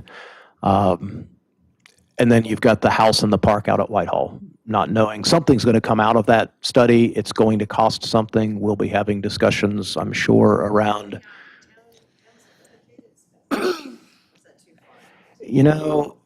I had some initial discussion around that. The challenge is not only is it far out, because it is, given the crowds we can sometimes generate in creating the proper parking and ingress egress, and it's kind of a tough spot to. Somebody called me 2 days ago and said, Carol, I went by your town office and I walked in and you don't have one. I said, no, I don't have one. He goes, I'll just mail you one. What else is in the Campbell House right now? Parks and Rec and what else? From a town perspective, just Parks and Rec. Okay. And ultimately, whether it's as part of the rethinking of the finance building, or potentially if the functions in the building I'm in now were to move across the tracks, Parks and Rec probably needs to come out of the Campbell House long term. We're not going to be making the second story of the Campbell House ADA accessible. It's kind of off the beaten path. There needs to be a general discussion around ultimate location and relocation of some things. Because the other thing that has happened is the Arts Council continues to expand their programs and their offerings, and there was some discussion about, if I went to Chris Dunn tomorrow and said, I'm vacating the second floor of the Campbell House, they'd backfill it in no time. Honestly, they'd probably move some of their offices upstairs and free up more galleries and rental space and stuff downstairs, because everything's kind of on the ground floor for them right now. Yeah, there's potential there. Do we rent that out to the Arts Council? They have a lease with us. It's due for renewal. Their lease is like a buck, and the history on that is it has ebbed and flowed with time. There was a very short period of time we were charging them a small rent. But one thing they have been very good about over the years is, as there have been significant maintenance expenses and or improvements, they've come up with significant money to make it happen. When they redid the kitchen up there, and they pay all the utilities. and they pay all the utilities for the and whole things. building. Yeah, Yeah. So And it also was in the original gift that it needed to be used for arts and Parks and Rec, and so there's some restriction. There's covenant that runs with the land too that matters. Yeah. So. On the building as well as the land. Correct. Yeah. Mm-hmm. Yeah. No, they're the perfect tenant to have there for a lot of reasons. Yeah, they're fabulous.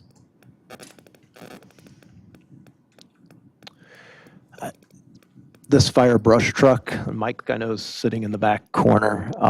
This thing was budgeted for, it was 2 years ago now, right? So it was in last year's budget. We had to carry it forward to this year's budget. We've got a brush truck that needs to be replaced. And that's the one that has already been ordered and is, I'll say, being built, but it's one of those items that just we keep getting a delay on because of all the issues in the automotive industry. There is an eventual need for a second vehicle now with the second station in this instance. This particular truck is a different vehicle than what we've been running for. How old's the current brush truck, Mike? 2001, that we've been running for 20 years. So this was quite a bit more expensive vehicle, but it brought a lot more utility to the table so that it could be used for a lot more things. And the agreement that the council at that time and that I cut with Mike was, let's get this thing in, let's see if it's really as useful as it appears to be before we go and buy a second one, at which point we might buy the older style for half as much, or we might go ahead and get a second one of these. The problem is we haven't gotten this one yet to be able to make the determination about what the second one should be. So this is out there. Again, this is one of those items that whether you said today, if you said today, let's go use this money to do it, I'm still going to say, I don't know that we want to put the order in until we actually get the first one. But you'll see it come in a budget in the future, and it's just one of those expenses that's out there that's more than tens of thousands of dollars. And then the second bullet point here, Viper radio replacement costs. There has been lingering discussion of changes in Viper radio, if you're not familiar with it, is what all of our first responders utilize countywide. There has been talk at the federal level of changing a lot of the requirements, and those changes would basically render all of our current equipment outdated. So this is one we continue to track. I talked to Mike about it today. No final rules have been issued or anything. And we have been slowly kind of turning over as things have come due on our regular replacement schedule. We've been turning them over to what we understand will be compliant handhelds and things for the new system.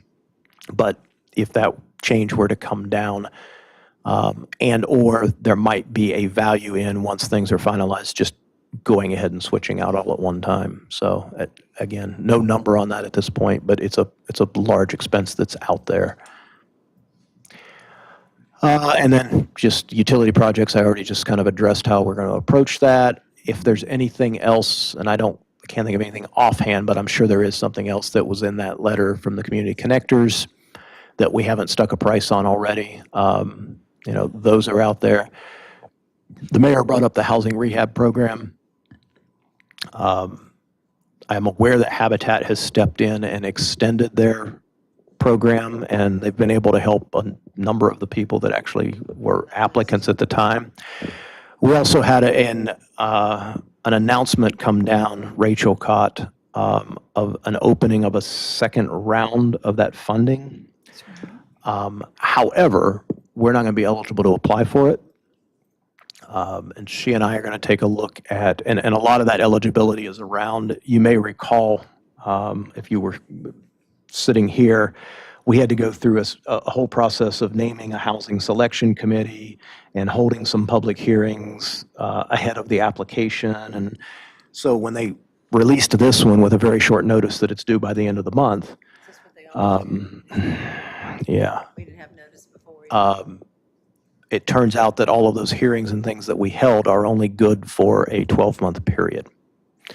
So what we may do, Rachel and I are looking at it, we're talking with Sarah a little bit too. We may end up coming back in the first of the year and just holding, it's hard to hold a hearing on an unknown because we won't know what the application is per se, but we might try to do something that will at least make us eligible and more ready to file an application in the event that a short notice opportunity comes along. You killed yourself on the last one. Yeah.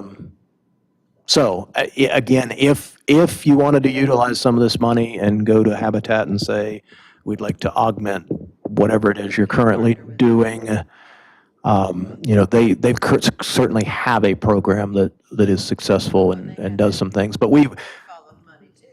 and that's a lot is happening because of that. And we have been sure, now that Rachel's in place in particular, she has made contact with the county housing office, because they actually have dedicated staff to these programs, because there's money sometimes that the county gets that will not flow directly to a small municipality.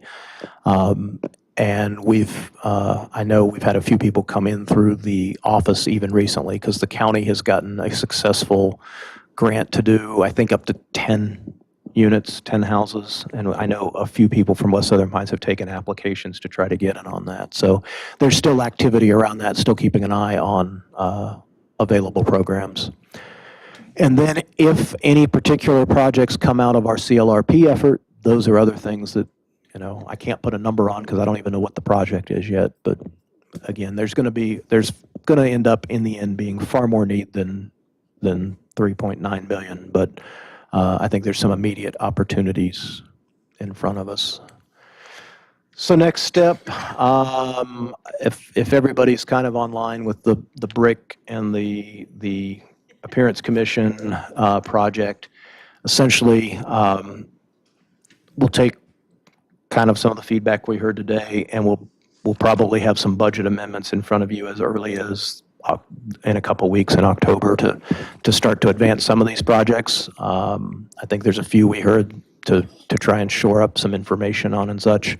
And I'll get this information out to all of you so you can mull over it further, and ongoing conversation. And along those lines, these last two check marks, you may recall in the final rulings, we had to obligate all funds by the end of 2024, and we had to be done expending all the funds by the end of 2026. I've got check marks here because what we just did will take care of that by the end of April 2023. So we are not under any timelines to spend every one of these dimes. We will continue to track the expenditures. I'm not suggesting just putting it away in a rainy day fund, but again, there's a lot of to be determines and unknowns right now that having 100,000 here or $1 million there might not be such a bad thing in a year or two's time too. So I've done a lot of talking, so please. And again, as far as the data and stuff, the crowd here has done a wonderful job. Right. I mean, the opportunities that we have, it's wonderful. Yeah. You know. Whoever did this is so much better than we. That's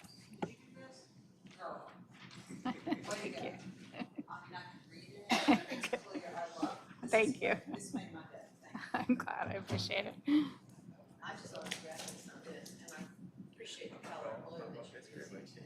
Well, it's funny, in my computer, it looks quite different, so it's funny how it looks up there.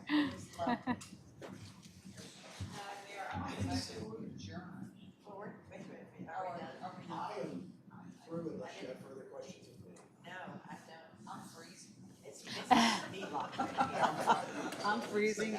I'll second that motion. Having a dinner party at 6, so I moved it to 6:15 to 6:30 to 7. I said, come back another time. How's that going for you, right? Well, I hope it works because I did do dinner at a crock pot. It's going to be really good. All right. Very tender. That's what, it's. So you want a second? I second, and yeah, aye.